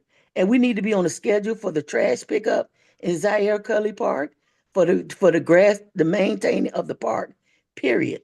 I shouldn't have to call twice a month for them to come out there. Thank you for listening to my testimony. Thank you very much for your testimony. Susan Shore? Thank you very much, Councilmember Nadeau. Thanks for this opportunity to testify at the DPW Performance Oversight hearing. I will be giving the Sierra Club DC Chapter's testimony today. I'm the chair of the Sierra Club DC Chapter Zero Waste Committee. We have more than 2,000 dues-paying members and many thousands more supporters. I'd like to repeat what Ms. Wilson just said. Councilmember Nadeau, on behalf of the DC Chapter, we really wish to thank you and your fellow council members for co-introducing the District Recycling Refund and Litter Reduction Amendment Act of 2025. It's a landmark bottle bill legislation. It will cut bottle and can pollution across the district and address the environmental injustice caused by out-of-control bottle and can pollution, which has exposed residents along the Anacostia River to microplastic and PFAS contamination. It will significantly reduce plastic pollution in the district, create green jobs, cut greenhouse gases, and fund water filters to stop lead exposure from lead service lines. It is truly an amazing piece of environmental legislation, and we congratulate you and your team for your vision on this bill. We also would like to call for council to pass this bill as soon as possible. And while we understand it has been referred sequentially to the Committee on Business and Economic Development and then to the Committee on Transportation and the Environment, we call upon council to hold one single hearing on this bill as soon as possible. As my colleague, Ms. Wilson said, environmental stakeholders are motivated to work collaboratively with DPW and its Office of Waste Diversion, but we do need better information flow. In addition to the composting issues Ms. Wilson noted, this includes having regular quarterly stakeholder meetings. The last one was held on March 19th, 2024. We need yearly waste diversion reports to measure success and identify where programs are needed. We're pleased to learn from DPW's pre-hearing question report that the 2023 waste diversion report is expected to be published in fiscal year 2025, but we hope that won't be delayed. We would welcome and have asked repeatedly for a briefing on DPW's visits to zero waste campuses in California and European reuse programs, and we'd like to have briefings on any other such zero waste field visits they conduct. We call for information exchanges on the renovation of the Benning Road Trash Transfer Station as a zero waste campus. These exchanges should provide an opportunity for environmental stakeholders to learn about DPW's plans and for us to share our input with DPW. For example, to ensure the Benning Road campus fosters building material and other types of reuse, and to highlight the opportunities provided by the bottle bill to lease spaces both for a redemption center and a baling facility for container recycling. Leasing spaces to zero waste entrepreneurs could generate income DPW could then pump into the expansion of zero waste services such as composting. We also welcome greater information exchange on residential and commercial composting, as Amanda Wilson just covered. Looking ahead, we welcome updates on the award of the district's recycling contract, when the mayor's list of recyclables will be updated, which parts of the Zero Waste DC Plan OWD will implement in the year ahead, and we'd like to know how OWD is coordinating Zero Waste Plan implementation with other government agencies. We request that DPW seek funding to conduct a Save As You Throw pilot in fiscal year 2026 and urge DPW to begin planning to move to dual stream recycling, which the bottle bill will make more feasible, as explained in my written testimony. Moving on to transportation, we ask if DPW is on track to meet the 2026 requirement that all vehicle purchases or leases by the district government be zero emissions vehicles. We urge DPW to provide a clear plan and annual benchmarks for transitioning its fleet to zero emission vehicles by 2045. Additionally, We emphasize the need to prioritize the removal of dangerous repeat offenders from our streets, particularly through the full funding of Councilmember Nadeau's new parking enforcement law. Thank you, Councilmember Nadeau, for convening this performance oversight hearing and for the opportunity to testify. I'm happy to answer any questions. Thank you very much for your testimony. We'll now hear from Dan Israel. Thank you, Chairperson Nadeau. I'm Dan Israel. I run residential and municipal programs at Compost Crew, which is the largest food scrap recycling company in the DMV. I'm here on behalf of our CEO, Ben Perry, who is in Annapolis today, testifying on behalf of some other composting legislation, as well as the rest of our employees. We have been involved with this program since the beginning of the pilot in 2023. And we've been delighted to continue our efforts on the program up until the current fiscal year. We subcontract with Compost Cab, another local company and early adopter when it comes to food scrap composting in the area. Under the leadership of DPW, this program has achieved strong results, and I'll talk a little bit about those results in a minute, while demonstrating that food scrap composting is a valuable service that is well loved by those residents who are participating in the program. I do just want to reiterate, like we said last year, that the team at the Office of Waste Diversion has been a great partner in this program. They are easy to work with and provide clear direction to us as the vendor who's providing the service. There's some great people who work on the team, all of whom I have named in my written testimony. A few metrics on what has happened with the program since it started. Collections started in September 2023. The collection trucks have made more than 600,000 stops at the approximately 9,000 participating households who are in the program. In that time, or up until pretty recently, we have diverted 1,524 tons of food scraps away from the landfill. Just to do a quick conversion, that's more than 3 million pounds of food scraps not going to the landfill as a result of the composting program. This is not only a benefit to the environment, as most of you probably know, not having food scraps in the landfill reduces the amount of methane that is produced by the landfills. It also reduces the weight that is hauled by the DPW's trash crews and reduces wear and tear on DPW trash trucks. Additionally, the program returned about 50,000 pounds in finished compost to residents, to DC public schools, and to community gardens, providing people with a nutrient-rich soil amendment to help improve the quality of district soils. Last, certainly not least, the program has created good paying local jobs for at least 20 people. Last year, DPW did a satisfaction survey of people participating in the program, and 98% of respondents said they were either very satisfied or satisfied with the program, which is a really impressive score, I think, by any measure. This is very strong satisfaction with the plan that was the highest priority of residents who provided input in 2023 into the Zero Waste DC plan. Now, as you know, less than 10% of single family homes today participate in the current program. All of them opted in to be part of the effort. We would certainly like to see the program expanded and more homes have the opportunity to participate. The Zero Waste plan that I just mentioned calls for a ban on disposing compostable materials to the landfill by 2032. We do think that building gradually towards that full ban is the right way to go. It will be much more successful to build up towards that number rather than trying to roll it out in its entirety to everybody in the district. We are truly grateful that the council has provided funding for food waste collection, and we are happy to have been part of it in partnership with DPW. We are ready to provide our support to continue this program in any way that we can, and I'm happy to answer any questions. Thank you very much. And our final witness that we believe is here is Nathan Harrington, Executive Director of the Ward 8 Woods Conservancy.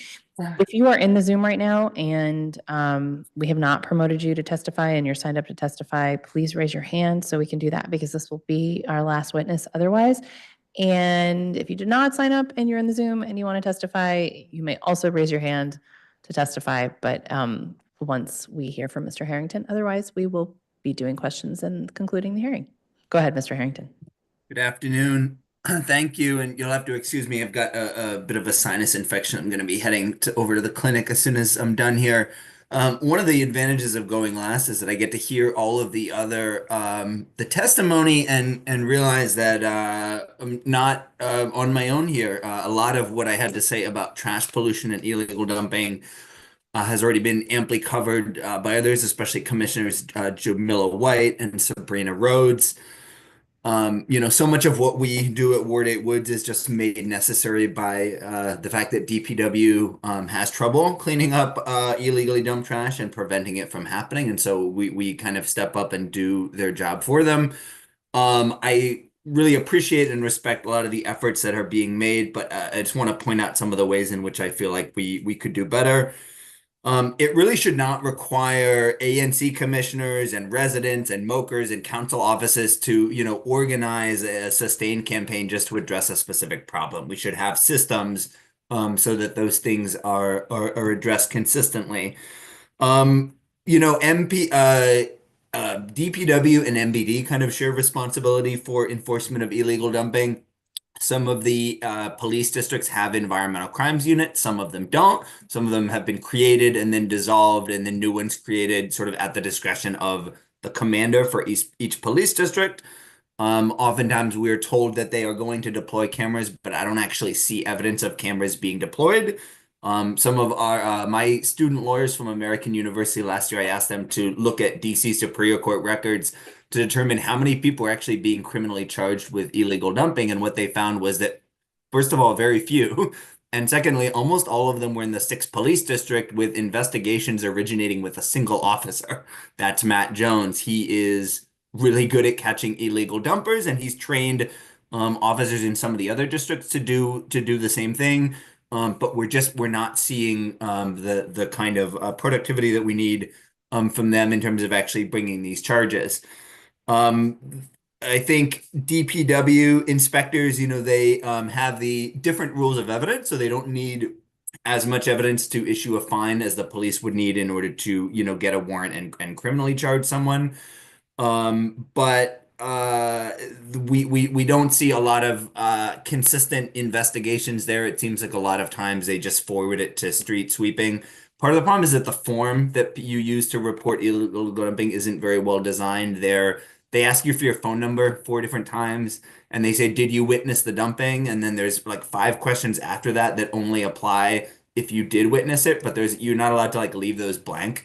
So, they made some changes to the form, but it actually wasn't an improvement. If anything, they made it worse. And another thing is that, if the dumping is on public land, then it's illegal dumping. But if it's on private land, then it's a matter of sanitation enforcement.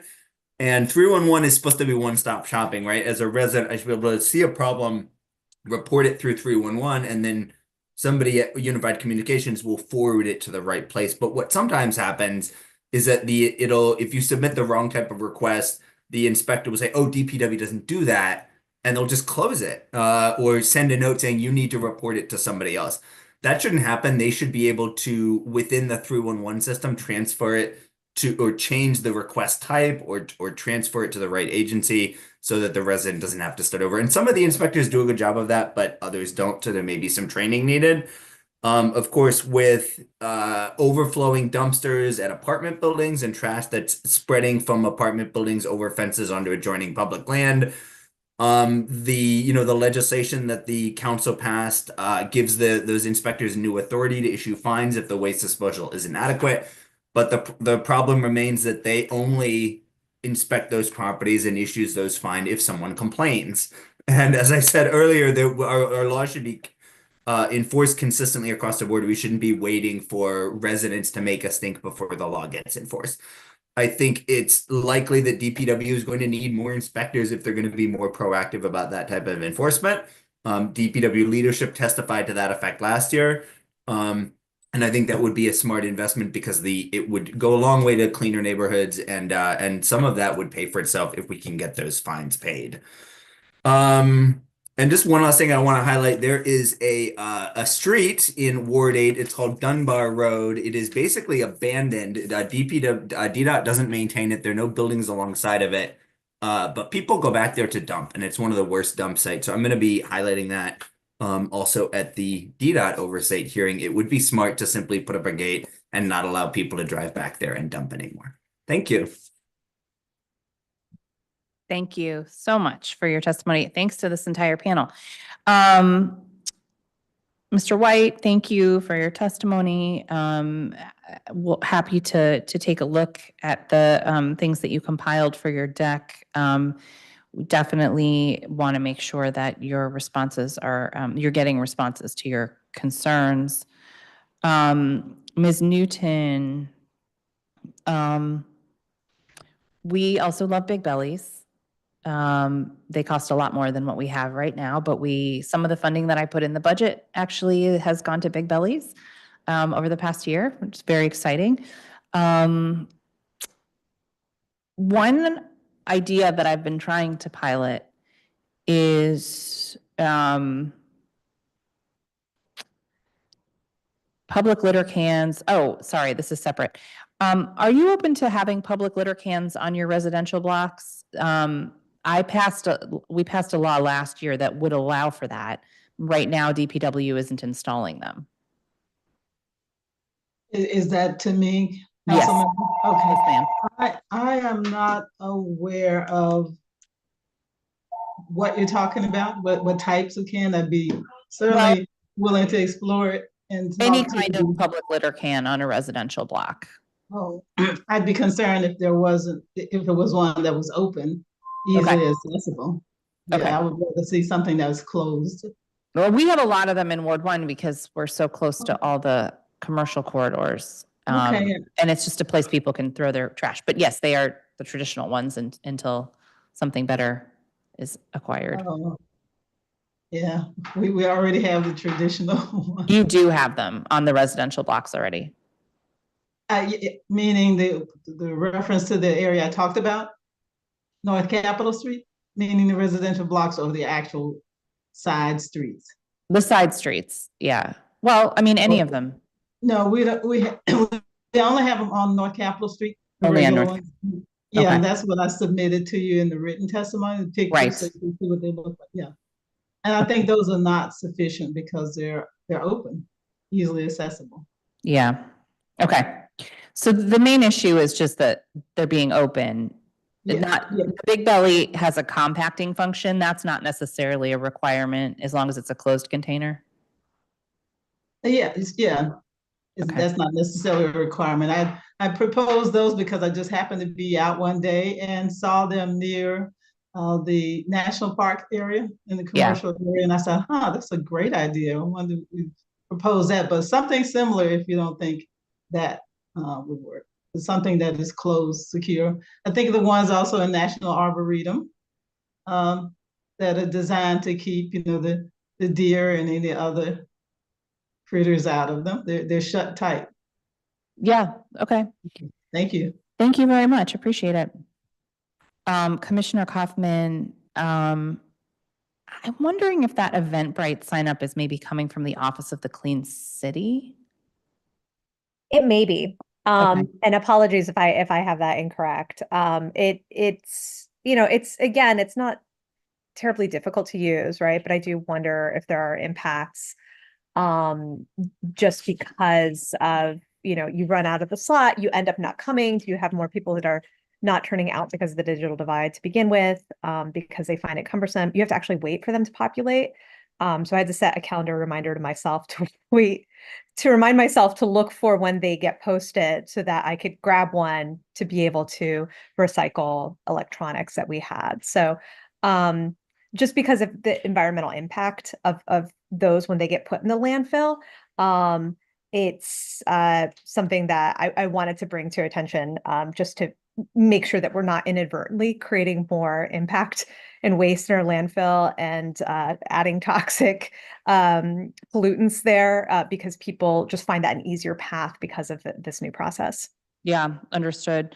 Do you know people who are utilizing the other collection points like Ace Hardware? I'm not. And one thing I'm trying to do is actually kind of get the word out and identify, especially with like my senior constituents, as to their familiarity with those points, whether they need assistance in signing up for those. And so that's feedback that I'm trying to continue to gather, but certainly would be happy to be in contact with your office as I gather that information. That would be helpful. Thank you. Appreciate it. Let's see. Mr. Davis, thank you for your testimony. One of the things that we've learned is that Ward 8 has the fewest RPP blocks, likely to the fact that it requires a petition. And that is a mechanism that has pretty categorically enforced inequities because it requires people to organize in order to get basic services. Do you think there should be other ways to designate RPP blocks? No, I don't think that's a root cause here. And You don't think it's too cumbersome? I mean, I don't know what the alternative would be. Would that be sort of like on who else would initiate it? Oh, I don't know. Perhaps ANCs. Yeah. Yeah. I mean, I think I'm all for it. If it was determined that there should be other avenues, that sounds great. I think it's more the stuff that I was getting at. It was more the enforcement of that's the lack of enforcement that drives so much of the spillover problems in the community. Okay. So the SCOFLA vehicle pilot has shown a lot of promise in addressing the issues that you've raised, but that hasn't been rolled out across the district yet. Yep. Go ahead. I wish residents could volunteer for that pilot. I love it so much. I'm sure you're seing demand signals all across the district. I mean, they are always hiring. Yeah, good. I do think the new law is going to help make that work more permanent and widespread. And of course, a lot of your recommendations are in the bill that we marked up. Yeah. So I'm excited to see how that gets implemented, sort of eliminating that 3-ticket requirement. We create a points system, refocusing on vehicles that are reckless, et cetera. So same wavelength as what we're doing here, and we'll keep at it, but it should absolutely have an impact in Ward 8. And the other thing is with the food trucks in particular, Department of Licensing and Consumer Protection has asked for additional towing authority. And they keep saying they're going to send us a bill for that, but they haven't. So, but I'd be more than happy to authorize it once they tell us what they need. So that could help in that situation too. That's great. Thank you very much. Yes, and Ms. Wilson, thank you very much for your support of both the bottle bill and the composting. Ms. Johnson, I appreciate your testimony. I have a question. Yes, ma'am. Do you think that there is a possibility that the same material that you all use for the compost buckets could be used for the trash and recycle, just so we can stop using plastic? You've heard so many years. I mean, those are plastic bins too. And they're very small compared to. No. I mean, use that material to have it fabricated for a larger size, obviously. It's plastic. Those are plastic.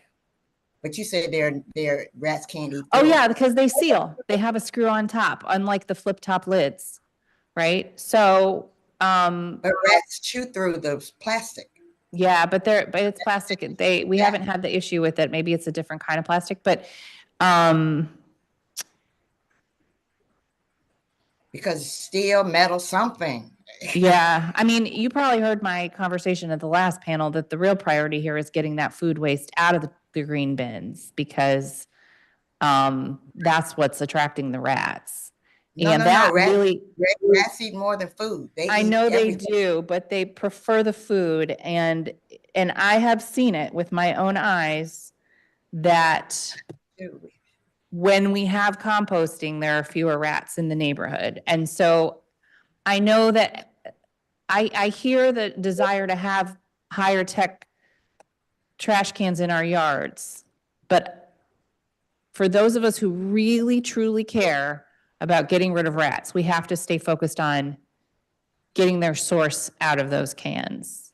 But we So- actually have a post on my block, and we still have rats, and they're eating through the blue and the green cans.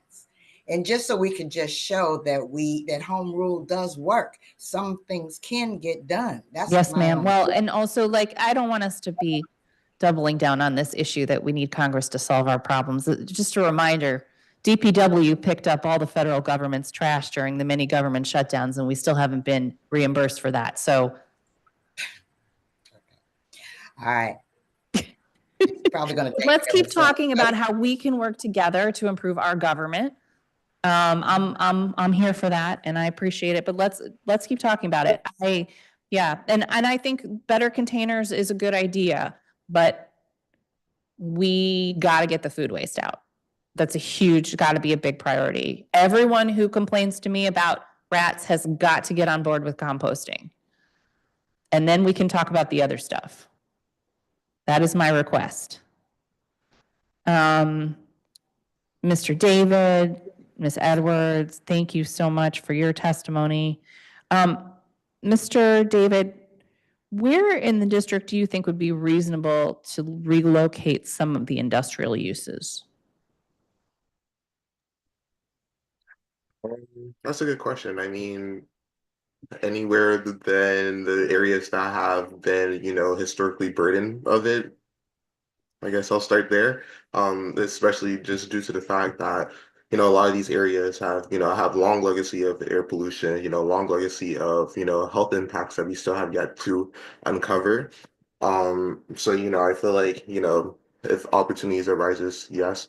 But for me, it's less about, moving the industrial land. Because like I said in my testimony, we can optimize the spaces on the land itself to, help be better neighbors. So, my request isn't we will all like DPW to move, of course, but, let's start by being better neighbors. I am thankful that DPW has, at least tried to, cut the grass and whatnot. We know how hard park management is in the District of Columbia. So the fact that And I do want to talk about that because actually DPW does it. That's not a DPW function. Right. It's actually a different agency that manages parks. Right, but as like Ms. Sharon highlighted in their testimony, a lot of that trash is like the park in their facility are literally like adjacent. So a lot of their trash that sits outside of their facility is impacting the park. And that park is fairly new, so it's really no like designated like anything to really take care of it. But yeah, like we said, to help mitigate some of the odors, we think increasing the green space could potentially help with that. But again, I feel like the culture within our district government just needs to be, again, addressing some of our environmental concerns. And we would like to, work with these agencies to figure out how, they can be better neighbors and have better community agreements. Because in the Brentwood community, there's a lack of transparency and accountability across the board, with all agencies. And as we heard in the testimonies today, us as residents keep on getting thrown around from agency to agency of who's responsible for this, who's responsible for that. But if we could come to the agreement that our communications and engagement and agreements needs to be more clear, but let's start here. So, and Ms. Edwards, this is important. So the Zaire Kelly Memorial Park is it's on Department of Transportation land. It's not an official park, and this is where all the troubles begin in terms of maintenance. We have one of these at the other side of Ward 5 on the Ward 1 border called Wangari Gardens, and we have another one over on the west side of Ward 1, so we're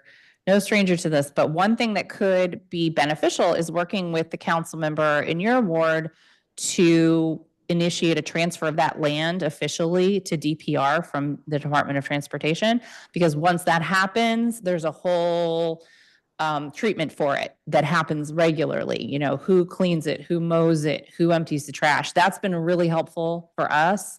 So that could be a good start. But in the meantime, it's probably a third-party contract that does the mowing, or the Department of General Services, and the trash collection could be a DPW responsibility. But my recent A recent revelation that came to me was that there are maybe 100 parks in DC that DPR never officially asked DPW to collect the trash in. So it only gets picked up when someone puts in a 311 request, which is something that we are going to be taking up with DPR as well.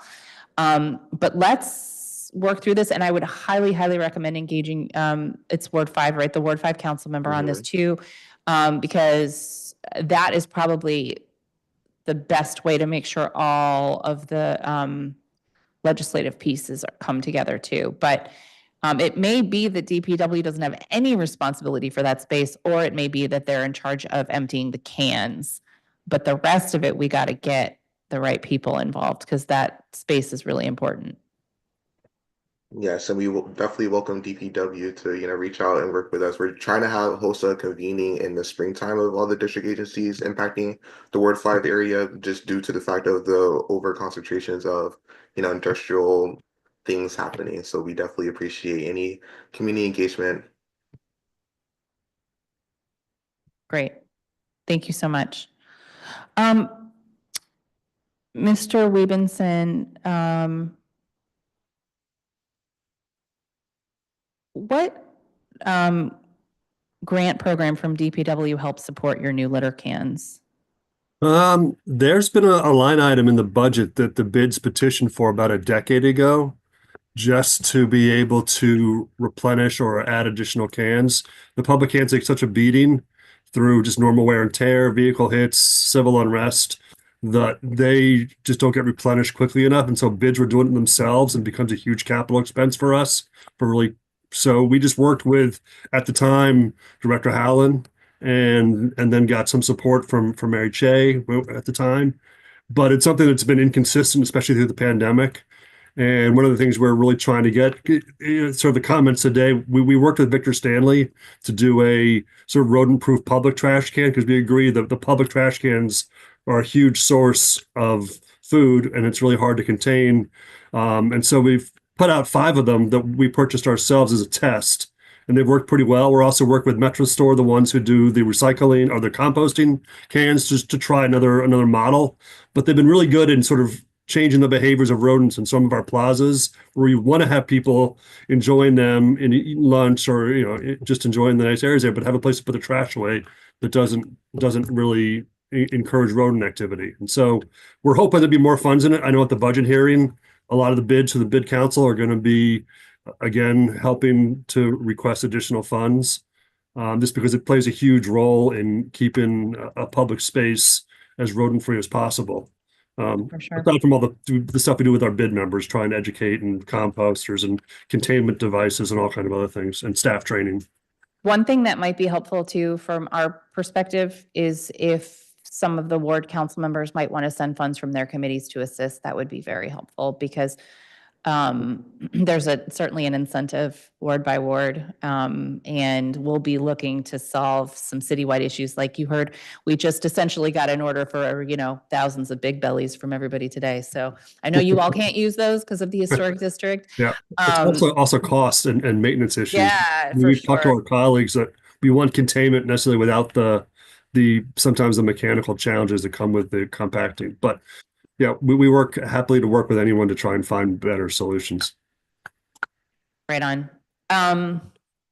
Thank you for that. And Ms. Shore, thank you for all your testimony. Do you have any concern about the report we got earlier today about the electric vehicles in the fleet not being able to charge due to the cold? That was kind of strange. Before I answer that question, I did want to point out that Jamani Overby from Nature Forward. Yes. We have a couple more people that have joined, and we will add them. We're gonna do another panel. Okay, good. Thank you. I appreciate you. I just wanted to make sure that we didn't lose her testimony. So I would have to get back to you on the transportation issues. I could talk with my colleague Mike Litt, who chairs the Sierra Club Transportation Committee. That's not really my area of expertise. But what would be your specific question that we can get asked and answered? Just if they are aware of any sort of issues. Like, I mean, I have an electric vehicle and it slows. Sometimes there's like things charge more slowly when it's cold, but the idea that the entire fleet couldn't charge. Yeah. But in any case, like, we're dependent on these vehicles in the future, so we want to make sure that we think through these contingencies. But in any case, I am so grateful for all the efforts around the bottle bill.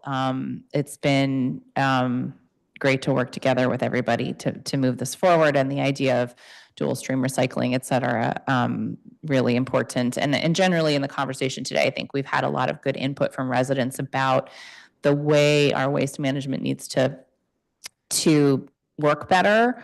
And what I hope we will get to with the bottle bill and other ideas is better waste management that is more forward thinking, rather than just trying to essentially solve old problems, right? I mean, we should be reducing the amount of waste in the green cans, and that helps our rat issue.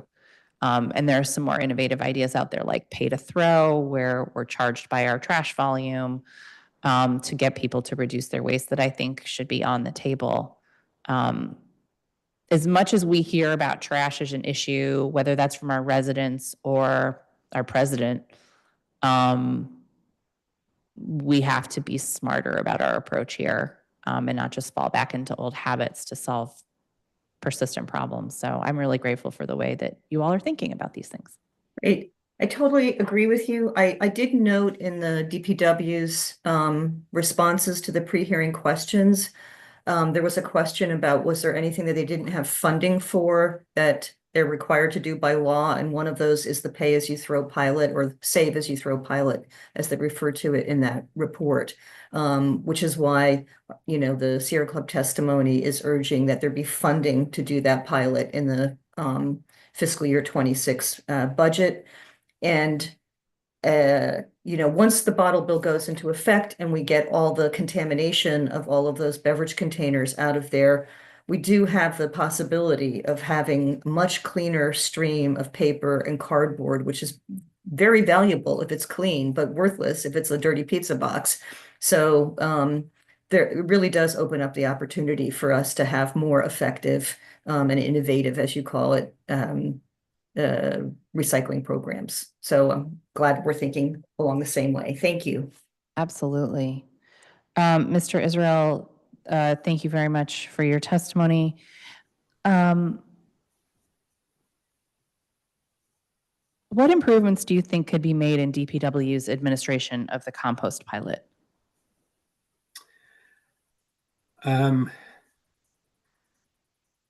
The administration of it, I don't have any immediate recommendations. I would say one thing that could be improved is the density of homes. It was rolled out kind of so that anyone could sign up, first come, first serve. And so that means that the routes aren't as efficient as they would be if it was in more dense neighborhoods or if more people were participating. I don't know if you're aware, but they are working with us to test out a new kind of bin to see if that's effective in deterring the number of disappearing bins that has happened, which is really kind of surprising. Yeah. So that's another possible improvement. But the actual administration of it, like that part of it seems to be working pretty well. Oh, I'll tell you one other thing is that at the moment, DPW manages all the interactions with the participants, the residents. We provide the service, DPW is in the middle. So we can't communicate to any participants about anything that happens, and they can't communicate to us.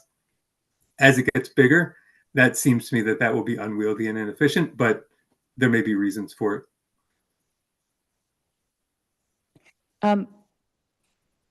Were you aware of any issues with finalizing the contract for council approval? I was aware that it took longer than we might have expected, but no specific issues. Okay. And do you feel like you'd be ready to scale up to serve more households?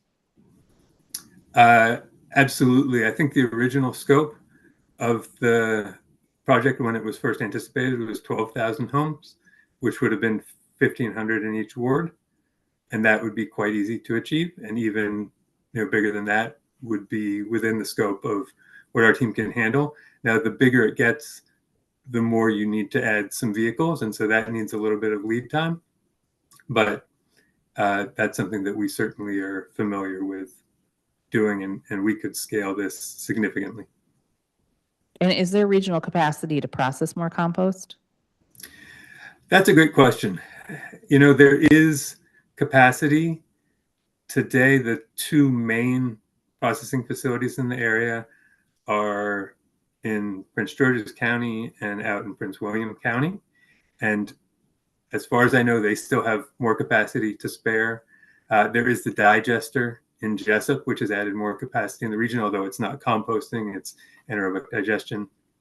Compost Crew acquired a facility up in Frederick, which we are working on renewing the permit for and plan to do some enhancements. So that will add more capacity, not too far from here.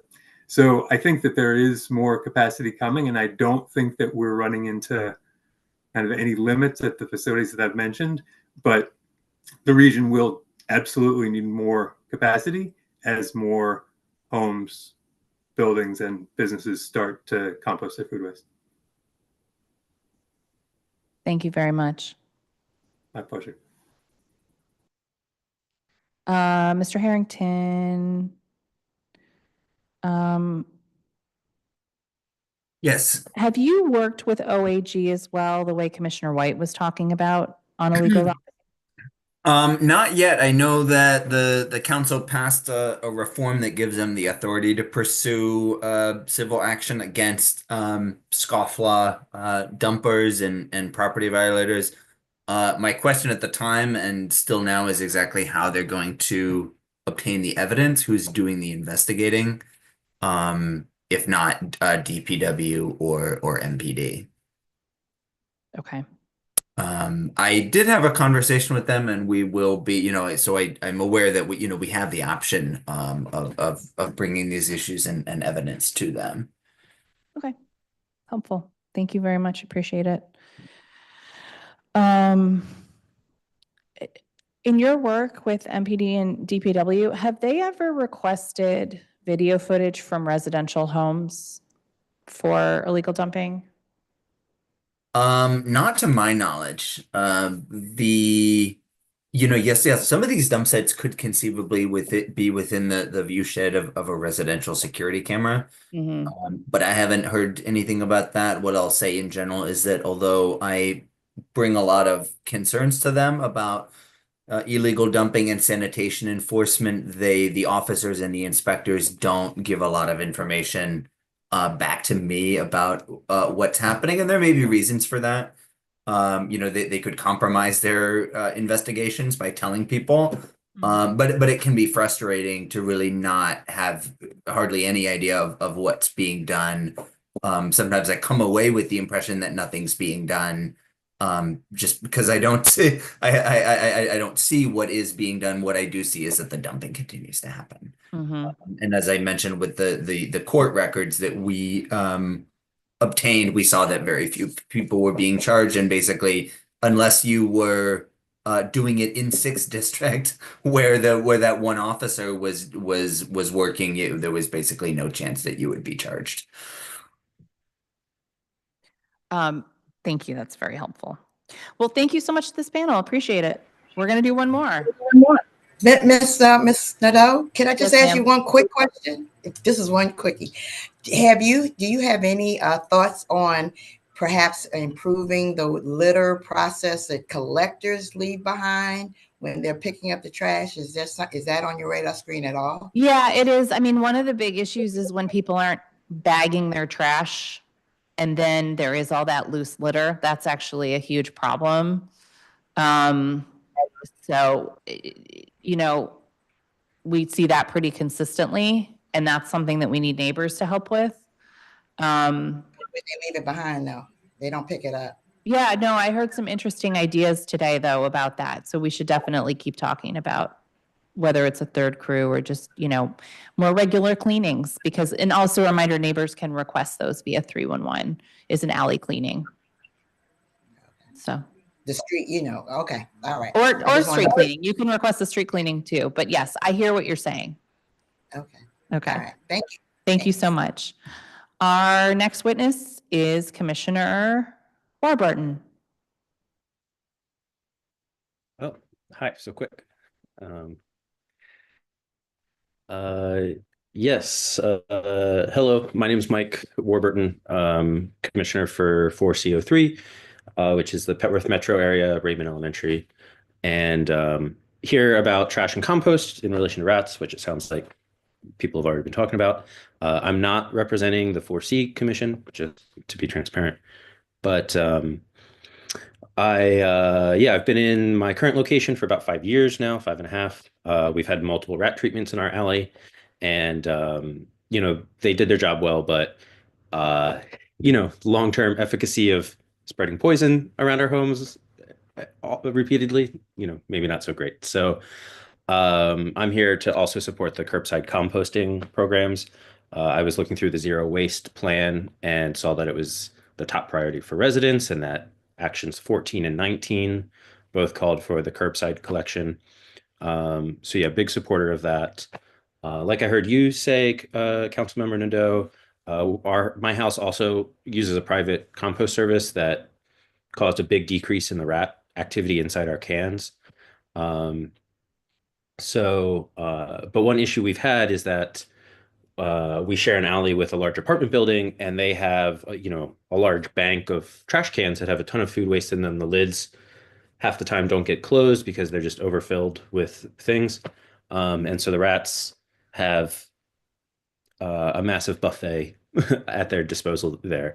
And so as part of my testimony, I wanted to also, I guess, just identify that I think it's a bit inequitable, maybe, that residents of like the multi-unit buildings and such, as I understand it, basically get double taxed for trash collection because they pay the same tax as we do, but then their rents are, set to account for private trash collection at their buildings as well.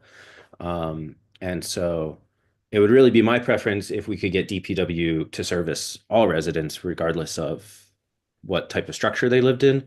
And that way everybody would have the same consistent, reliable service, and everybody would be unified in applying pressure to DPW when necessary about improving services.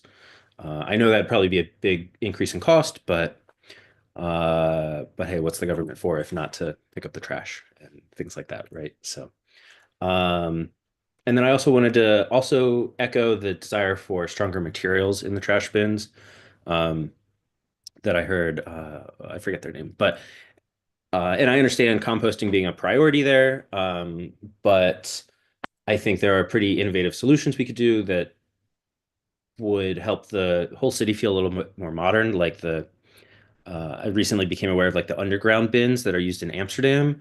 They don't even have curbside collection really, other than these bins. You're nodding your head, so I'm guessing you're aware, and I won't go into more detail, but I thought that's a quite clever solution and would perhaps free up our alleys to be used in different ways, which I think would be really lovely. We have a lot of basically concrete surfaces in the district that are just kind of there for nothing but trash collection and some parking. So it seems like a little bit of a waste. And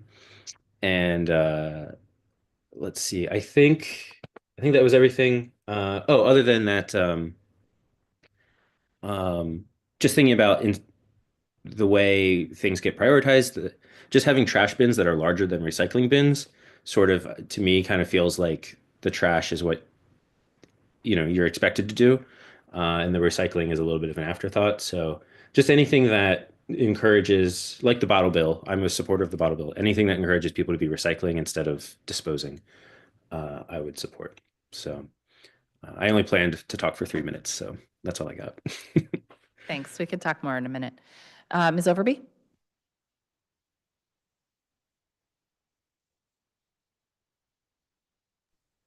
Hello, how are you? How's everybody?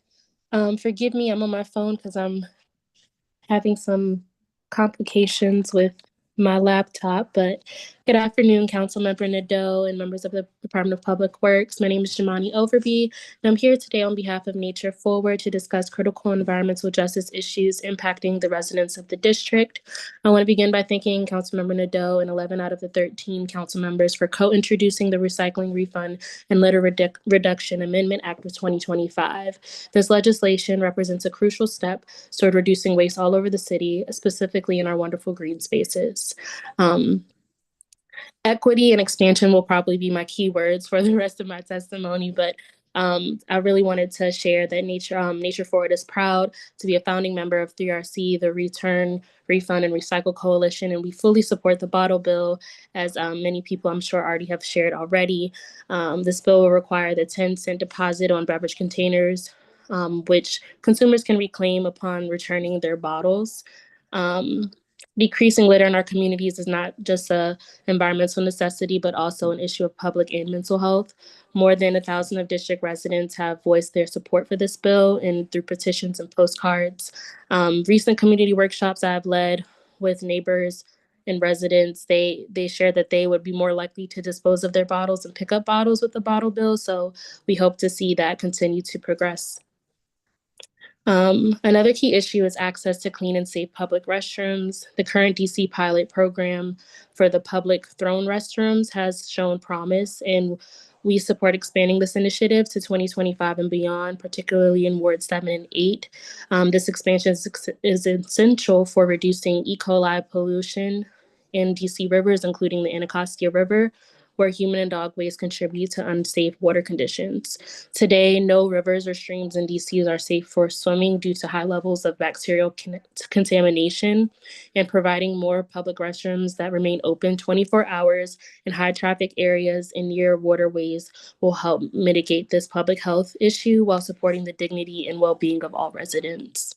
And also with the maintenance of that, possibly creating green jobs.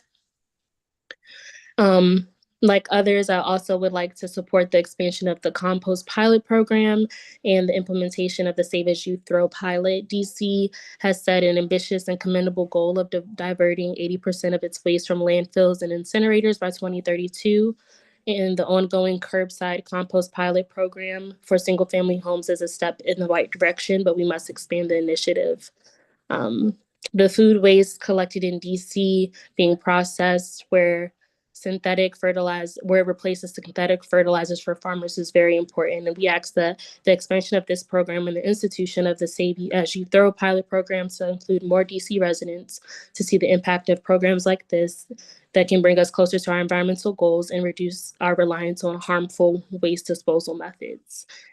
Finally, environmental justice means ensuring that all residents, regardless of their zip code, benefit from the policies that create cleaner neighborhoods, healthier communities, and economic opportunities. Passing a strong and equitable bottle bill, expanding the Thrown Bathroom Initiative, and scaling up the composting program, as well as other effective ways of waste disposal, are essential steps toward a more sustainable and equitable DC. I urge the Council and DPW to act swiftly on these initiatives and ensure that environmental justice remains the forefront of our city's public works agenda. Thank you for your time, and I'm happy to answer any questions. Thank you so much. Okay. Commissioner, definitely appreciate your testimony. One of the things we talked about earlier today was not just we've talked about composting today. We also talked about pay to throw to reduce trash overall. We've talked about the ability to repair cans. I had put money in a pilot to actually do different types of containers by block. So like you'd have a corner set of containers and you would bring your trash out like any time of day whenever you felt like it, which still does have to get collected. I don't know if I love those underground bins. I don't know if we can do it given how much of our infrastructure is right there and how high our water table is, but I love the concept. But since we underground like gas power lines in addition to gas and water, I don't know. I mean, I don't know what they do in Amsterdam. Maybe they figured it out. Yeah, I was going to say about the water line. I mean, Amsterdam has canals, so they figured it out. Good point. Good point. They probably pick up some trash by boat. But in any case, I'm for it. I put money in the budget to do a pilot for the containerized trash on corners. And we couldn't get anyone to opt in. So that money ended up going instead to the smart compost bins that are going to be serving the multifamily buildings and some Big Bellies, which is like, Big Belly is the MVP of this hearing, I think, basically. So that is something that we've been thinking about. And it really does. I mean, we had a lot of people complain about trash today, but I didn't hear everybody who was complaining feel like really fully embrace some of the solutions that are forward looking. And so I think that's something that we have to work on as a city, is thinking about, like, if we're asking for a solution, we have to be willing to mentally and emotionally accept that it might take a change in our habits, like a pay to throw program. So more to come on that. And then, I agree, we want to address the inequities between properties that are collected by our government and properties that are collected by commercial. I don't know that that means that we have to collect everything. I think that means that we need to be more specific, perhaps with some of these properties, about what their responsibilities are. For example, when we passed clean collections last year, we specified for the first time how much volume they have to make available in the building for trash and recycling to allow a better regulatory enforcement program. Because right now, if a building doesn't have enough capacity for trash and you call it in because it's overflowing, the inspector has to get there in time to see it overflowing and issue the citation. And if trash comes before they can get there, then they don't see it, they can't cite it. But if there's a requirement that they have to have a certain amount of capacity and they go and inspect and they don't, then we can address that better. But also, what does composting look like for multifam? And how can that be included in hauling contracts? The bottle bill is going to change a lot there too, because it'll reduce the amount of plastic and cans and glass going into the recycling containers. So there's a lot to do in that way. The bill also instructs the Office of Tax and Revenue to study the current trash tax credit that residents in multifamily buildings get, because the assumption is that it's too low because it hasn't been changed in a while. So multifamily residents do get a tax credit, but it's probably not comparable to getting trash service. Makes sense. Yeah. May I make a comment or two? Yes. Cool. I didn't know if you had to ask me a question, but go ahead. Yeah, on the tax credit thing, that's good to hear. I wasn't aware of that. I guess I would just only say that, like you noted with RPPs needing proactive, action. I feel like tax credits are one of those things where it's better if we can just get the savings to people on the front end rather than on the tax form back end. But I was going to mention on the talk of incentives, with the compost program I use, we get a bag of mulch in the spring and stuff.